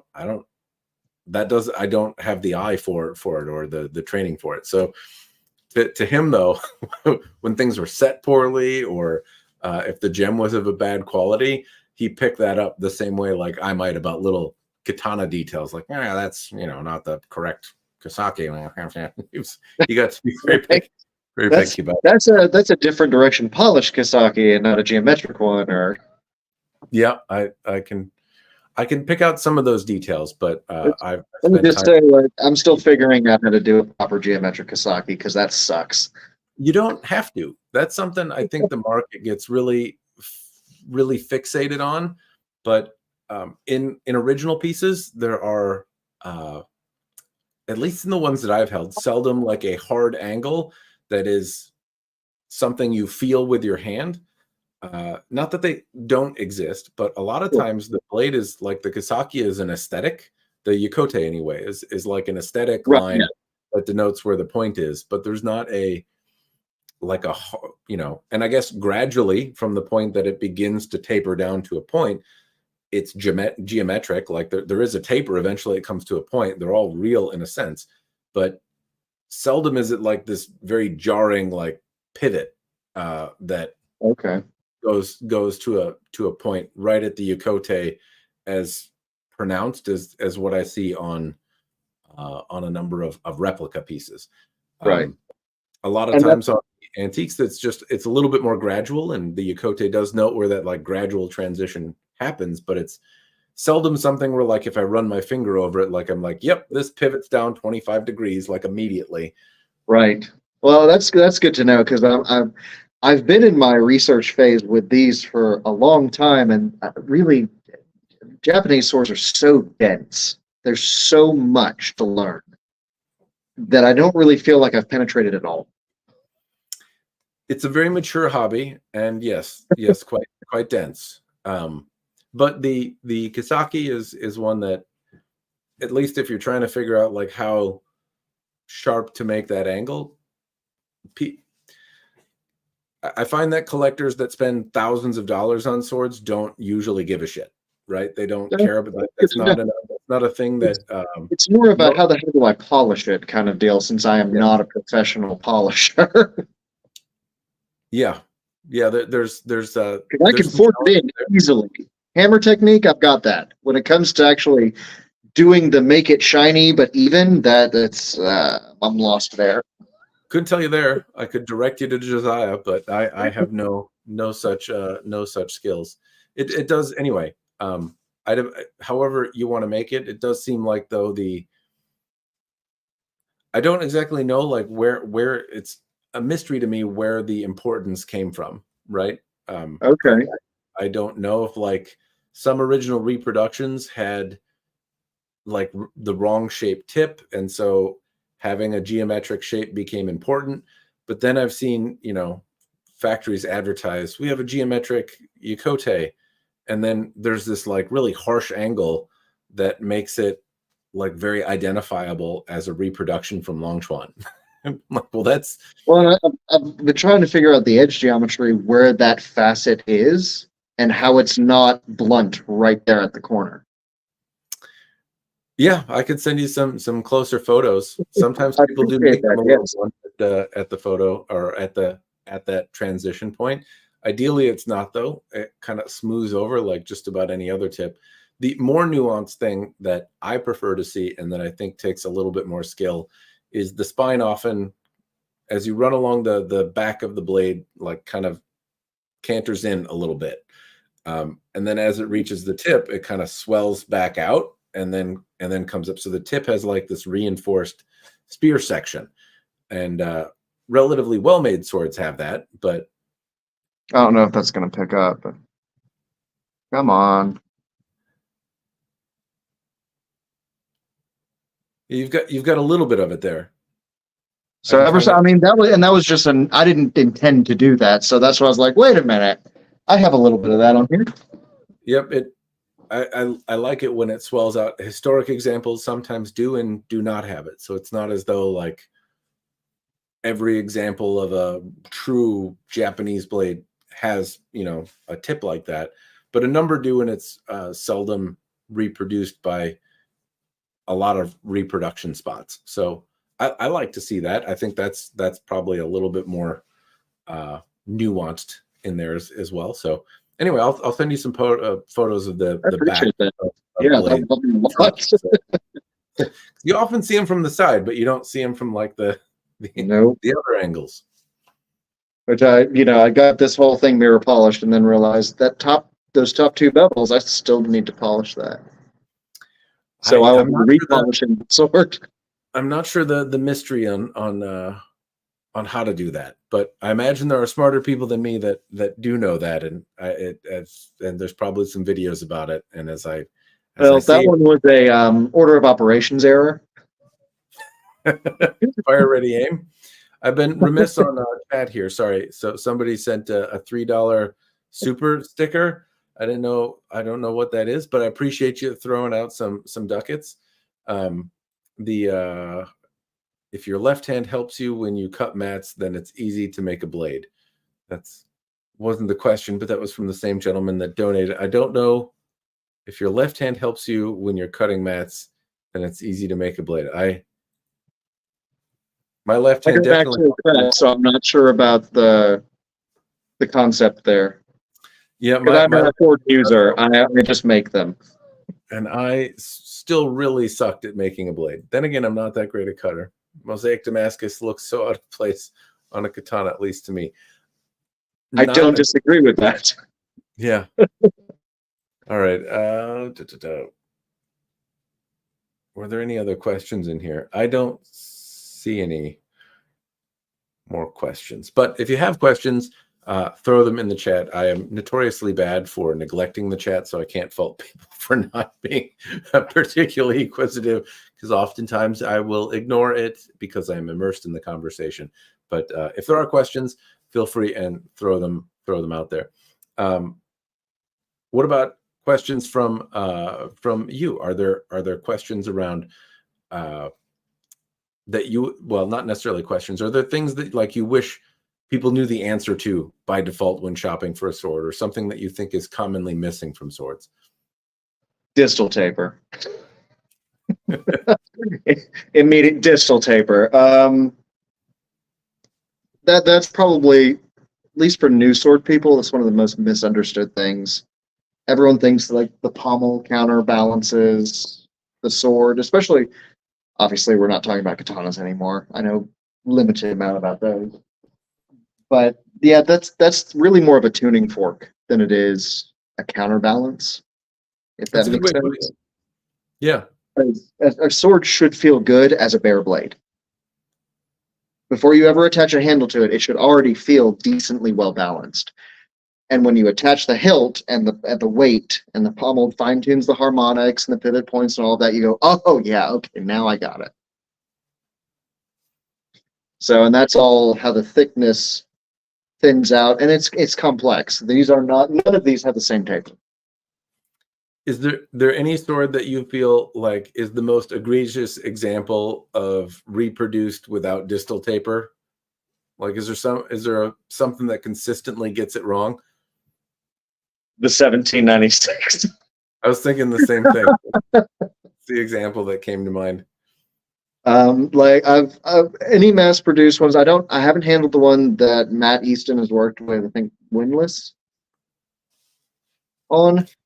Yes, as I haven't handled that one. But he has really precise measurements, so I imagine it's probably nice. But other reproductions, they handle like a crowbar. I've handled the cold steel, so I can't remember if it's LK Chen that has made a 1796 or a Windless specifically, but as I recall, Matt Easton was involved in producing a not ass version of the 1796. But the cold steel iteration does feel like a bag of derp, and it's definitely very, very stout, and I haven't felt an original. And I've handled a half dozen or so at this point, I think, that felt anywhere near what the cold steel one does. There's variety in the original pieces. There's a lot of variety. The cold steel one seems to like really miss the spirit. The originals, some are definitely more kind of clumsy feeling than others, but generally speaking, they still feel like a weapon, like something that you can swing around and be like reasonably agile with. Yours was like on the better side. Yours was on like the more nimble, more of the ones I felt. It's tough to think back on the ones that I've had and really compare them, but like I remember there were some where I was like, oh, this, especially after handling the cold steel, right? Like I was like, oh, well, this feels really good. But yours was an example that surprised me, and I was like, oh, this, when I pick it up and it's the first sword at Blade Show, I'm kind of half expecting them to kind of be derpy feeling, but I was like, oh no, you're a sword guy, you know what's up. Okay, I'm glad I surprised you. Yeah.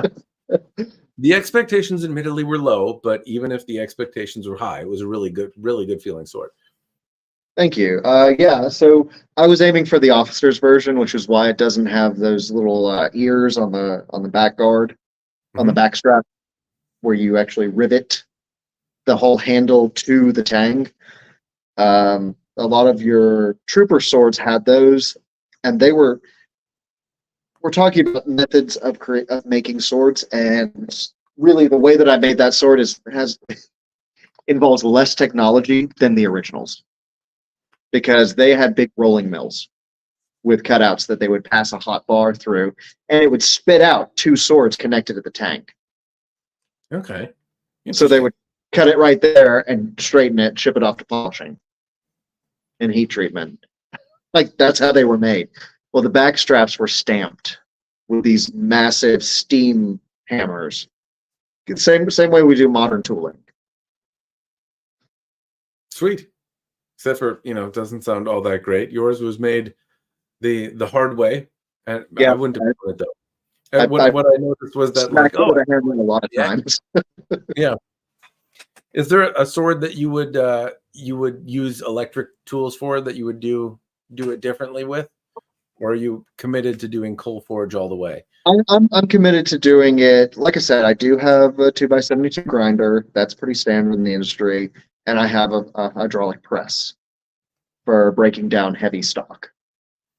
But no, I'm committed to doing it the way that I do. I don't use anything that doesn't have an analog in history. I don't use a tool. I don't use a mill. I don't even use a lathe, bandsaw, things like that. Most everything I do is by hand. And I don't like to use bar stock um, to make guards and things like that. So I'll hot punch and hot fit my guards. I shape them with the hammer. My grinder is just for cleaning up and refining. It's not for shaping. That's not what I use it for. Fair enough. Have you ever made a compilon? Any Hey, Filipino what? weapon? Oh A no, I'm not even entirely sure what that is. I will show you. You're gonna show me, and I might want to make it now. Here comes 6 months of research. Yeah, sorry. So I pulled up Wikipedia here real quick. So this is a Filipino weapon called the compilon, and sometimes they were forge welded pieces. They didn't typically have really bold Damascus-y patterns, though some did. I'm trying to find some historic examples. These are all like quasi modern. But yes, it is. Here we go. This is. I have to browse the internet live here. This is a good general shape. This is a pretty rudimentary one. Okay. But that's the compilon. It's a Filipino weapon. I don't know how these tangs attach, but I imagine it thins out.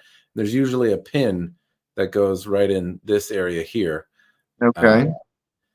The handle, the cross guard is made of wood, and sometimes there's they call it a staple, but it's a bar that's been hammered out that waves around. And then I haven't seen them this way, but historically I've been told there would be like a small bit of chainmail that would hang over your hand as a bit of a guard. Oh. And then there would be horsehair or some human hair of your beheaded enemies sticking out this end. So if you see hair sticking out of it, that would be another one. And they have this barbed tip at the end, which has all sorts of mystery. People say it's like made for picking up skulls, and there would be like a point that comes out. But when I studied Filipino martial arts, this barb on the back was used to like grab, but I have yet to see a compilon that has a barb sweeping enough to like do anything meaningful with. Anyway, it's a neat kind of sword that when I was doing Filipino martial arts, I really happened to enjoy. And then nobody really makes them, so I was asking anyone if they've made a compilon. It looks extraordinarily like thin. Is it kind of floppy? Yeah, so it's very, very thick at the base down here, and then it becomes lenticular in cross section, almost up at the tip. Okay. And so it's a little wider in the center, and I want to say it's about 1.5 mm to maybe 2 mm thick, more or less. Not terribly thin. I mean, it kind of looks like someone got really drunk, said, "I'm going to make a seax, but I'm going to do it as the Master Sword from Legend of Zelda."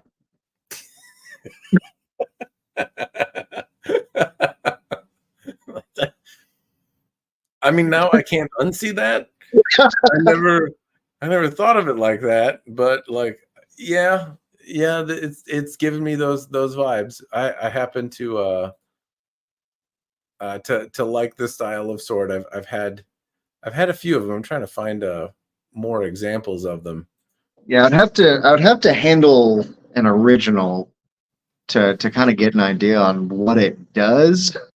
I mean, obviously it cuts, but yeah, it's the longer version of a Filipino sword. Obscure, not commonly made. I thought it might be in your wheelhouse of crazy to make. I do kind of unusual and crazy stuff, so there you go.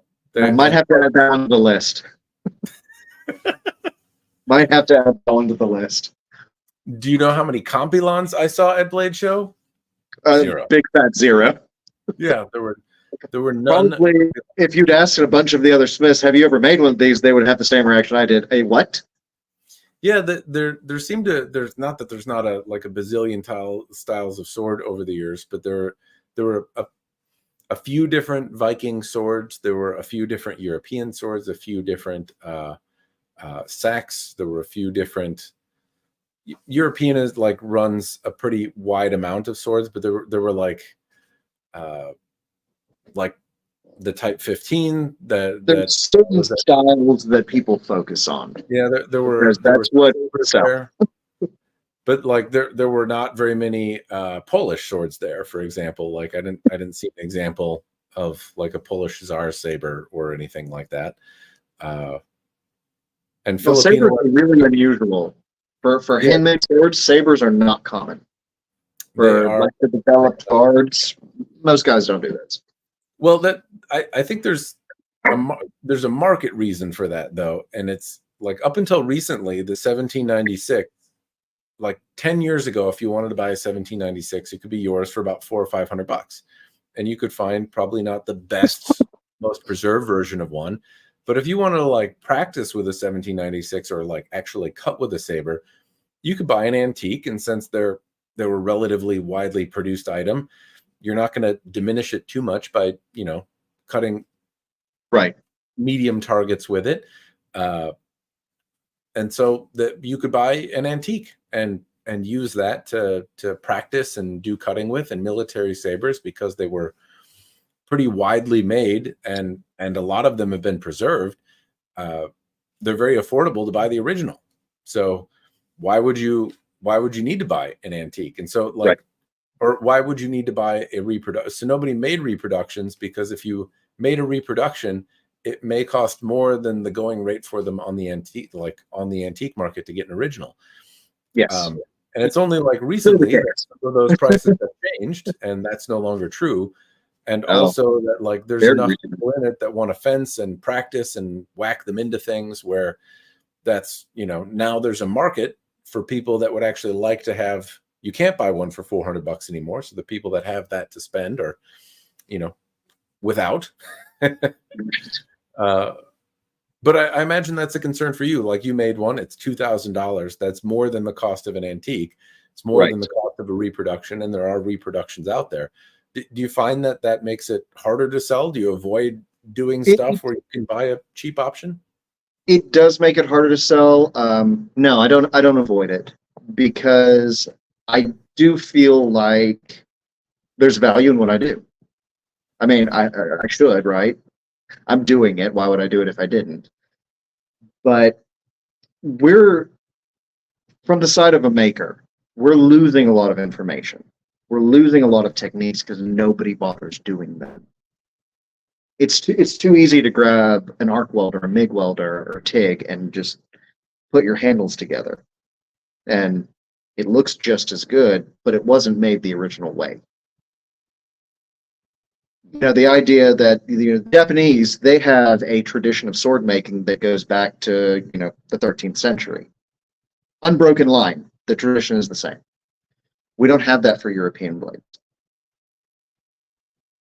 And I feel like it's important to rediscover some of those skills. How did they do these things? Not with the tools we have today, not with cheating, but how did they do them in period, because no one can do it. Okay. So I feel like my process is probably where I'm most appealing, because again, I have the same flaws as the originals. There are mistakes on my finished pieces because they're done by hand. And I'm not trying to make an excuse, but they're period correct flaws. So, I mean, you can look at them in a museum and see the same ones. And I personally think there's value in that, and there's a group of collectors that agree with me. I haven't reached all of them, I hope. Hopefully there are more. Yeah, yeah, yeah. Otherwise, you're hopefully are in business longer than 6 months doing it. You know, that's Right. hopefully there So are more. it's not just my focus isn't the piece itself as much as it is the process. Okay. Because I'm learning about these processes by doing them. Because I'll have a theory like I think they made this way, and I'll try it, and either it will not work at all, or it works great. And I can compare what I came up with to what's in museums and go, okay, I think that's what's going on. So I feel like there's value to that, and I'm the only one that I'm aware of that's doing that as a matter of course. You know, you'll get smiths that'll do, I did this one completely traditionally. Mm-hmm. But everything else they make, they're using modern tools. They're doing it the smart way. Mine is you get a piece from me. That's how it was made. There's an element of wanting to eat. You know, that's you spend a very significant amount of time doing the work then, and the opportunity to screw it up is much higher. And so if you it's a funny thing, right? Because like I'd imagine how do I form this in a way that is understandable by humans and doesn't make me sound like a giant asshole?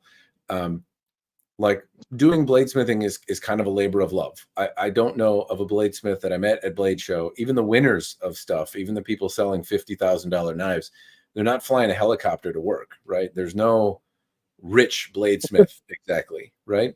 There are people that have done well or gained notoriety or have a strong following and do well for themselves. But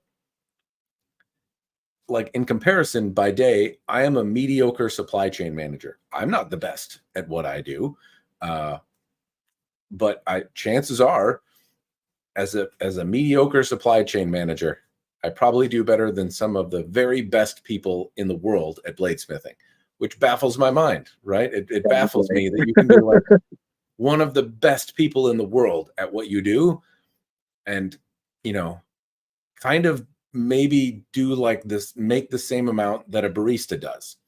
It's not that barista isn't hustling, it's not that it's easy work, and I'm not trying to demean anyone for putting in hard labor. I'm just saying that like if you are at the pinnacle of what you do in knife or sword making and you are among the best in the world, it is possible you're working for much less than being the best at something would make you think you would make in your mind, right? Yeah, some of those guys, the ones that are the best, they're lucky if they're making $30 to $50 an hour, and that's because they're the best. Yeah. The rest of us are like, I made over $6 an hour on this blade. Yay me! Yeah. So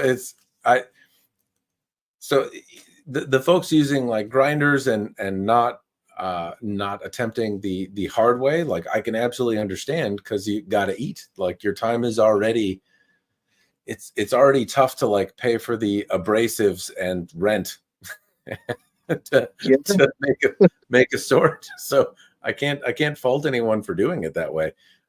It's a hard path chosen.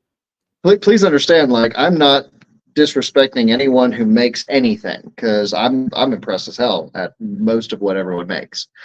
It's not I'm doing better. It's that I think I am providing something meaningful, though. They are too. Yeah. Like the ABS, I had a long conversation with some guys at Blade Show that the ABS tagline is that they're preserving the tradition of the forged blade. I don't feel like that's accurate. I feel like they're improving the tradition of the forged blade, which absolutely is critical. We need that. But the preservation is kind of falling by the wayside at this point. Yeah. Because you're forging a slab of Damascus and then you're surface grinding it perfectly flat, and then you're stock reducing from there, which is a viable way of making a sword or a knife or whatever it is you're making, but it's not traditional. It's not preserving the tradition, because those were forged to shape. And sometimes when you hammer a bevel into a piece of Damascus, you get a delamination that's not critical.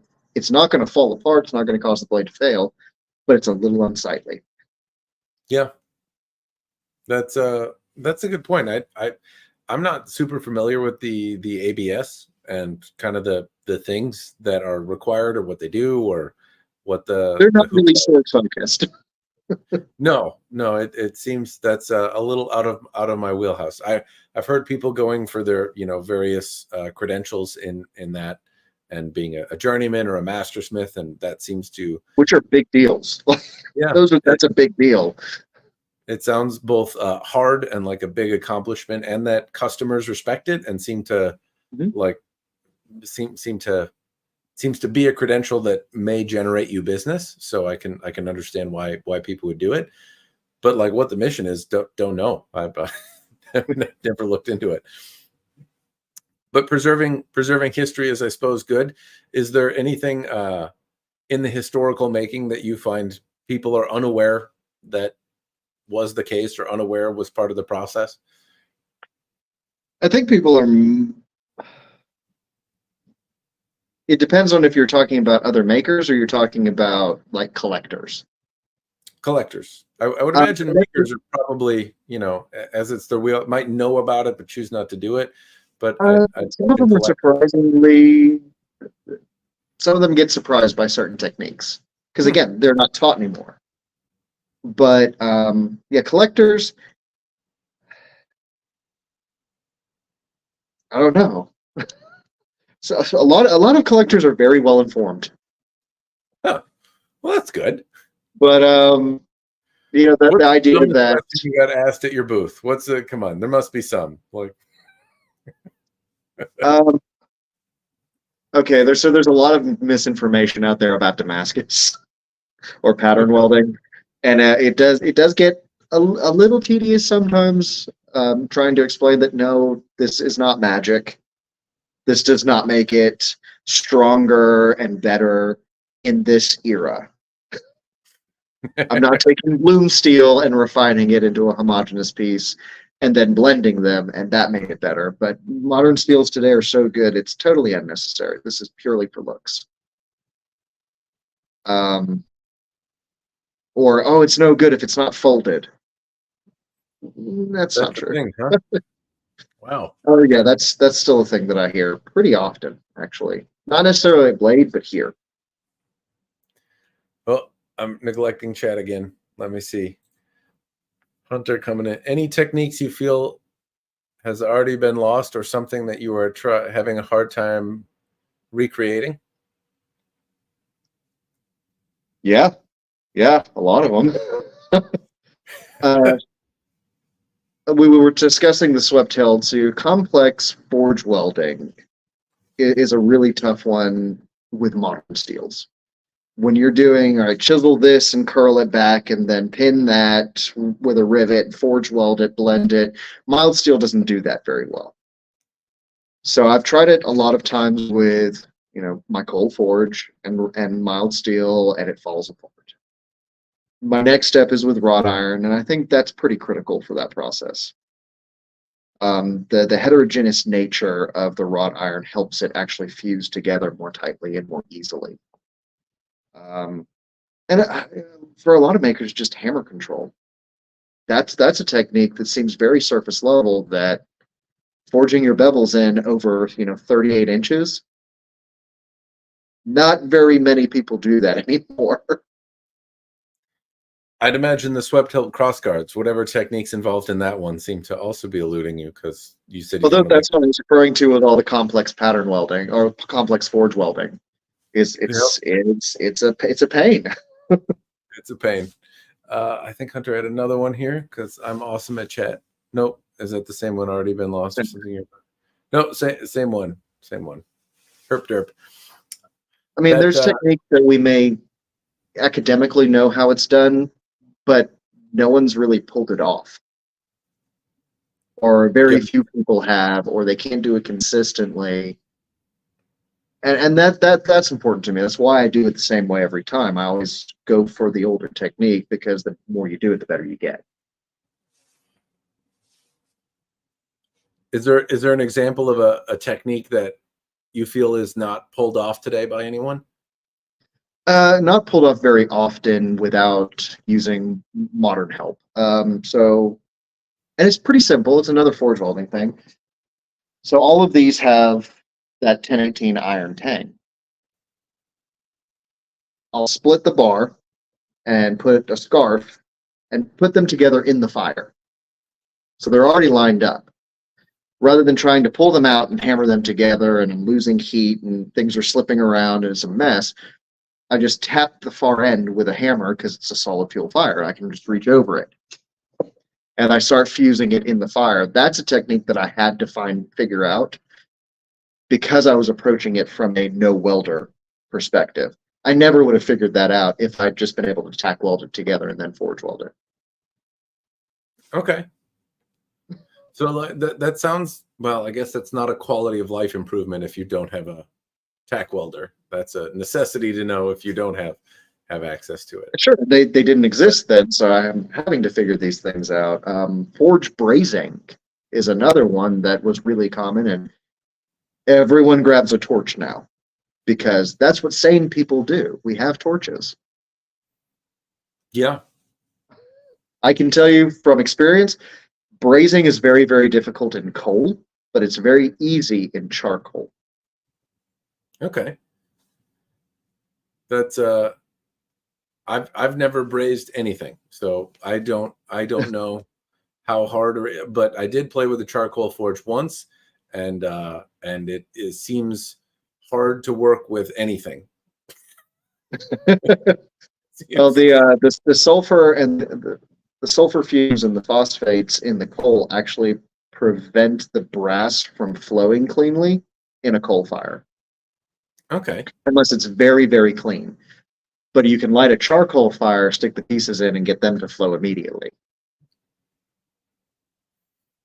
That's have you like melted anything? Have you gone too hot and just screwed it up, lost your work? Yeah, absolutely. Not in a while. It's let me find some wood to knock on. But yeah, no, coal is notorious for eating your hours and hours and hours of work. Yes, that was my experience. I had some initially when I tried making a knife. I was aware that coal would potentially get too hot. I was surprised at how quickly that can happen. How it can go from like need to put it back in the fire and even being attentive to like, oh nope, fucked it up. That's it's time to throw it away. Coal, and it the depth of your fire matters. Fire keeping for a coal fire is another skill that's not really practiced as much anymore, although it's more common because a lot of guys still like coal.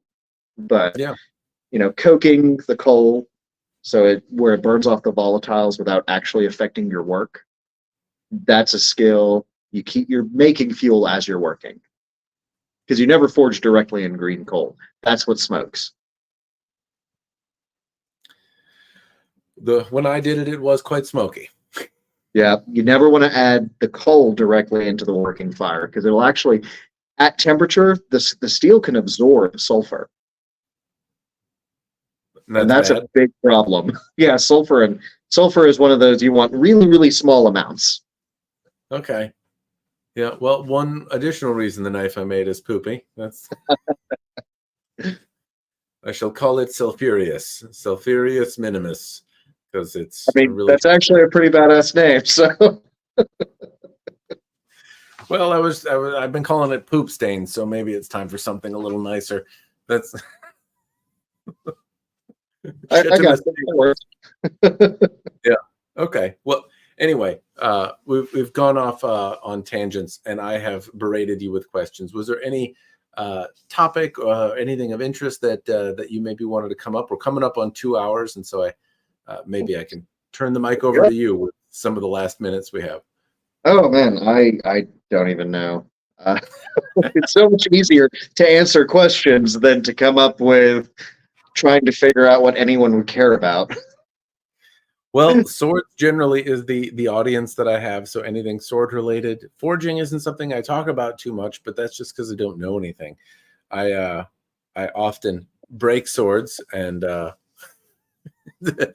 have some nuanced thoughts on what they should and shouldn't do, perhaps. But you have a very different perspective as somebody not swinging them into metal pipes, but rather, making them. So, well, and then I swing them into things to make sure that they're not going to break. what? Well, I suppose that's a good one. What in your mind should a sword? I'll put it into like 3 categories, right? Like, what should a sword survive easily? Where maybe after 1,000 cuts, you're gonna need to sharpen it, but that's the kind of maintenance expected. And then, what should it survive where it's like, hey, some straightening, some edge removing chips and things like that should be expected. That level of maintenance, some tightening, maybe tightening up the grip or peen or what have you. And then where should you begin expecting failure? Where is it tolerate? Where should you tolerate it and where shouldn't you? I mean, it depends on the style. Sure. Like not all swords can do the same stuff. So I actually pulled this behind you that I imagine have very different levels of tolerance. That's as an example. Like we were talking about brazing things, doing it traditionally, and things that aren't done anymore. This is brazed out of 3 pieces. This is a hollow pommel for this sword. What should a sword be able to cut 1,000 times before you have to sharpen it? Water. Air. No, soft targets. I don't know about 1,000 cuts, but standard soft targets, fleshy bits should be able to cut relatively easy. Tatami, some of it can get kind of abrasive, so you may dull the sword because it's just going to wear the edge away. Getting into you probably shouldn't do that. You might need to take chips or some rolls out. If you're starting to chop hardwood with a sword like this, you're going to get into probably a little bit of edge damage here and there because swords are relatively soft. This type of sword, I mean, you're dealing with katanas, so I mean, that wakizashi is like 63 Rockwell on the edge. I was cutting steel with that earlier. I do play with a variety of styles. I'm not discriminatory when I break swords. I break what's sent often, but I've broken a number of Chinese swords and European style swords, and quite a number of different thises and that's. Some anime pieces here and there and fantasy things. I've pushed them. I pushed them all to failure. But I have an idea of what happens, but what should be expected is, I think, the root of the question that I have, and where. Sure.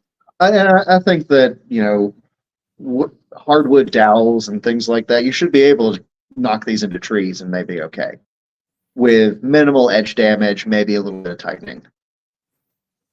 Rebar is probably a no-go. Rebar, cinder blocks, concrete columns. Yeah, that's one that I would suggest not doing. That's assuming that this is a cut-centric sword. Chopping hardwood dowels with a rapier, I'm gonna say probably not a good idea. They actually moved to those thinner swords.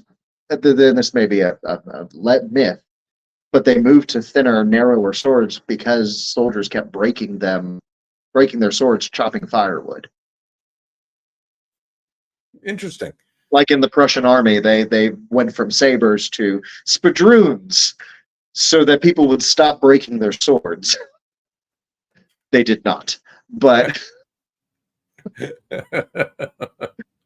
so again, big choppy sword, yeah, falchion, cut firewood if you want to.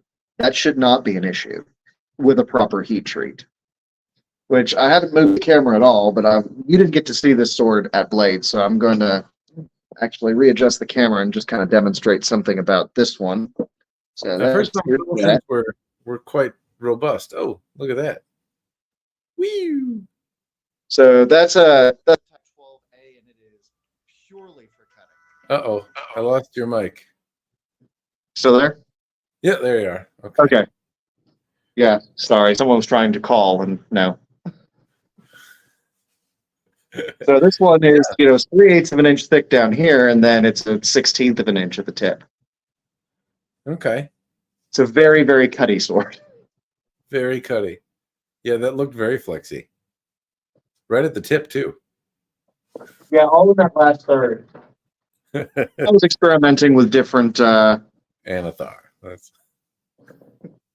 experimenting with different distal tapers and distribution of masses, because I've done enough swords now that I can start playing within those ranges to see that one looked very what I very can do. flexible, and that was what attracted me to the 1796 that you had, or what surprised me about it is that it really seemed to thin out, and so often replicas don't. A lot of them are quite stout, and distal taper, like you said, is often missing, and that's one of those blades that well, any saber, I think you feel it in, but the 1796 being a wider piece, there's a lot more of it to feel. It's also like a little bit longer, I think, than some other military sabers that I'm familiar with. If you're infantry sabers, they're pretty close. They're normally 32.5 inches. Cavalry later, like Henry and Osborne, started doing 35-inch blades as standard for cavalry. That it's still thinned out quite a bit, which I've seen on some original pieces that they tend to be thinner. Compilon actually tend to be the same. I've had a few reproductions, and they lack the kind of like narrow and thick spine and the So if I tapers approach it in a similar way to the 1796, I'll produce a decent one. It's supposed to be a blade heavy sword. You kind of throw it from your shoulder and do some heavy cuts, but it's a blade heavy sword, but the end of it is quite thin, and that is not the way they are often reproduced. They tend to lack that distal taper, tend to lack that, and that impacts how finesseful they are. They're a little less fun to move, but because the antique ones are made of organic materials and not don't receive the same attention for preservation as a number of other swords out there, they're a lot harder to find, and the reproduction pieces just don't quite move the same way. So but I'm loath to move them the same way, because Filipino martial arts are very flowy. There's a lot of flicking the thing around, and when you have a really old wood handle, you're not sure when a helicopter of death is coming your way. So you're kind of very gingerly with flicking around. Anyway, the distal taper is a tricky one, and that one flexing as much at the tip was quite impressive. That looks like it really thins out at the tip. You a 1/16 of an inch is that's a very very narrow. It's ever so slightly thicker than the 1796. Yeah, it's quite narrow. I'd imagine if you're smacking that into a tree, the consequence will be different than it would if it were a thicker sword. Yes, but it should be able to survive that. Yeah, like it shouldn't break, because you saw how much it flexed. Like it should handle that impact pretty well. It might wobble a bit, but that's my general feeling as well. Is that I often get a little grief around some of the abuse that I do, and how, like, well, yeah, the sword, of course it broke. I remember I slapped the flat of a sword on a tree and the blade snapped. And some people were saying, hey, that's not good. That gives me not a lot of confidence in that sword. And other people were saying, well, like, yeah, well, what do you expect if you slap a sword on a tree? Like, of course it's going to break. And I'm like, well, I think it should have problems, but I don't think it should break. Like, unless there was a nick in the edge right there, I can't see that breaking. Because that's actually my standard test. Slap a tree? I hit it with both edges, and then I hit both flats after I straighten it after tempering. If it takes a set bend, I reheat treat. If it breaks, it goes in the scrap pile. Yeah. Well, that's reassuring to know that the tree slap is like, that's how I test it. So I see no problem with that. Again, unless you hit, there was a nick in the edge and then you hit the flat, I could see that causing failure. It's interesting that you would slap the tree. Well, I guess it's interesting in the sense of, like, yes, that shouldn't break it, but also, like, things happen. Like, don't expect unscathed, but don't expect breaking. I think that's maybe where a lot of modern customers get mixed up, is that not breaking does not mean the same thing as no issues. Right. Well, and if it's going to break, I need it to break with me. Yeah. And before it becomes a helicopter of death for someone, before Fluffy dies because the sword tip broke off. I think the difference of, like, in the event you hit a curb at 40 miles an hour with your car, it would be bad if your car exploded. That would be the wrong thing to happen from hitting a curb. I don't mean like a barrier. I mean like rolling over. You're probably going to dent your rims. You might bang some stuff around. Like there can be some severe consequences from doing it. But you Maybe a should. flat tire. Yeah, but your car shouldn't explode. That's that's not. Definitely not. No, Yeah. like there's a difference. Like you've still got some repairs to do, but you probably don't need. You shouldn't die in a ball of fire. Well, I've noticed it seems like a lot of people are expecting, absolute perfection in fit and finish, edge retention out the wazoo, and it to be indestructible. And really, you're not going to get any of those three. No. I've shown that I haven't found one that's indestructible yet. That's they all. I mean, you will. I don't think you will. There have been some that are very hard to break. I'll give them that. There are some that have presented some challenges in destroying, but they all eventually succumb. So, and I hope that mine fall into the category of hard to break. I'm never going to say they're impossible to break. that wouldn't be good. No, there's way too many people out there that go challenge accepted. Yeah, no, that would not be ideal. They don't not being indestructible shouldn't be the goal. Though I think the idea is that if you're cutting tatami mats and stuff like that, that if you can stand up to a tree strike and your blade and all the stuff is still tight and things are generally where they should be, or the consequence is minimal and manageable, that the likelihood if you're using it for more appropriate things, backyard cutting, tatami cutting, cutting lighter saplings or green bamboo or whatever you happen to have access to in that variety, it's probably going to stand up for a long period of time and not give you too much grief. As where if it really starts to diminish doing some of those activities promptly and quickly, then it stands to reason that it's probably going to diminish in some of the more normal usage more rapidly than it might otherwise. Absolutely. Well, a thinner edge sword like an 18C, you may have some edge damage smacking it into an oak tree.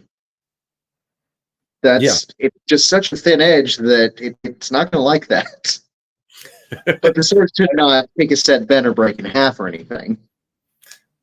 Yes. It is obviously it's going to depend a lot on the type of sword in terms of what's expected. I tend to test a lot of similar varieties of swords, but then again, I test some weird ones too. But anyway, we'll get things wrapped up here a little bit. I'll throw a couple final questions at you. Stick around, incidentally, after we go off the web here, and I'll talk to you for a minute once we close down to make sure everything's working. Sure. If there's any other questions in chat, we're winding down now, so throw them out there, and we'll see if we can get to them. The swords that you're going to make for the Dresden files, when are you going to be wrapped up with them? I'm hoping that I'll be able to finish them for the beginning of next year. We'd like to auction them at C2E2 in Chicago. I don't know what C2E2 is. It's the big Comic-Con in Chicago, the comic convention. Okay. If not, it may be Dragon Con Atlanta in September. It just depends on how fast I can finish these. So right now I have a very bent up long sword to straighten before I can start working on the other ones. And I do have some customer orders that I have to pay bills, so I need to focus on those too. What are you hoping to get for the charity? What would you say you would be happy with if they raised?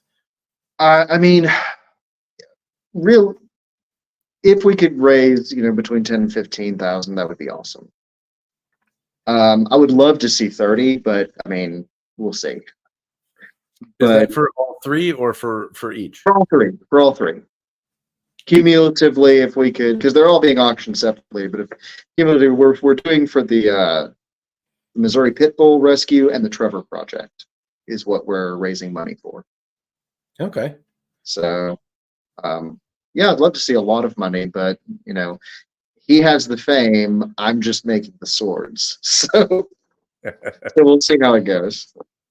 But I've got to bash them all against a tree before I can finish. Well, if you need help, what is the NFL? No. Maybe you can make Anathar one day next. I don't actually know what that is. Okay, well, Anathar is Anathar is a Kit Ray sword, a sword-like object, a maul, like a collectible thing you would hang on your wall, not intended to be functional, very fantasy, spiky thing. And somebody had sent me one years and years ago, and I said, like, I'll probably do something funny with it eventually. And for an April Fool's gag, I finally did. I think at like the start of COVID. And I was like, all right, I did like a funny video about Anathar. And then it seemed to go over well. And so since COVID continued and I was still trapped in it, it has become something of an annual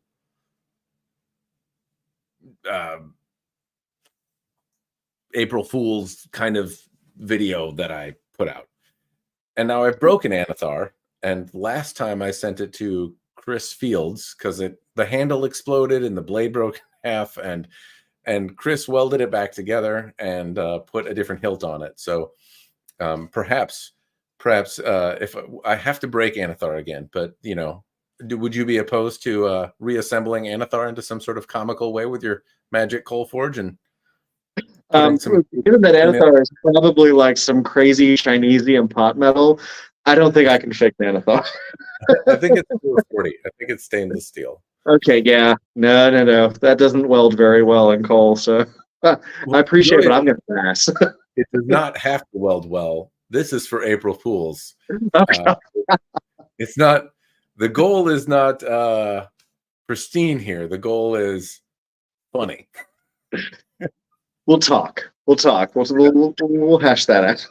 You know, if you have excess time, you might take a look on my channel, observe the saga of Anathar, and I'm gonna have to check out Anathar. I've watched a lot of your other videos. That's how I recognized you at Blade. But I tried to fix it with tape, and so that was not effective at all. Maybe I'll just put two like heavy bars on either side and a bunch of rivets. Yeah, something old-fashioned-y. That would be. We'll talk. Well, yeah, I might have to get involved in fixing Anathar. Yeah, it's pretty ridiculous, and like it didn't dawn on me that Chris would, like anyone that wants to do anything with swords, would want to do something with it. And so I was like, I have this broken piece of shit, and I'm like, all right, like I'm not sure what else I can do with this. And then Chris Fields of Sterling Army was like, send it to me. I'll fix it and like nice. You can break it again. And so he did. And now like I have this thing that I got to like, and so now it seems doubly funny if I can get different people to gradually like fix it and gradually combine it in some amalgamation of crazy. All right, let me try to do the next one, and then I'll talk to Sonny Suttles and see if he's willing to do it the next time. It'll be everyone will eventually have worked on it in the course of 70 years. It'll be fantastic. Anyway, people are seeing behind the ship of Theseus kind of thing. What's left of the original Anathar? There's already not like the blade steel is mostly still original Anathar, and there's some original hilt, but like it's got a different handle and pommel on it. It's already like a superior. Anyway, we'll talk. It'll be fun. Yeah. But I think with that we can maybe wrap things up here. Thank you to everyone that is tuning in. Thank you for joining me and talking about swords and doing them the hard way. It's been thank you for having me. To have you, yeah. And I appreciate the questions that we got and everyone tuning in and having a good time. It was fun to hear about the making of things. Usually I talk about other stuff, and this is the first unmaking time of them. The unmaking, but seldom like coal forging and brazing. So I found the conversation to be really interesting and educational, and I appreciate it. But with that, we'll say cheers. Thanks, everyone. Bye.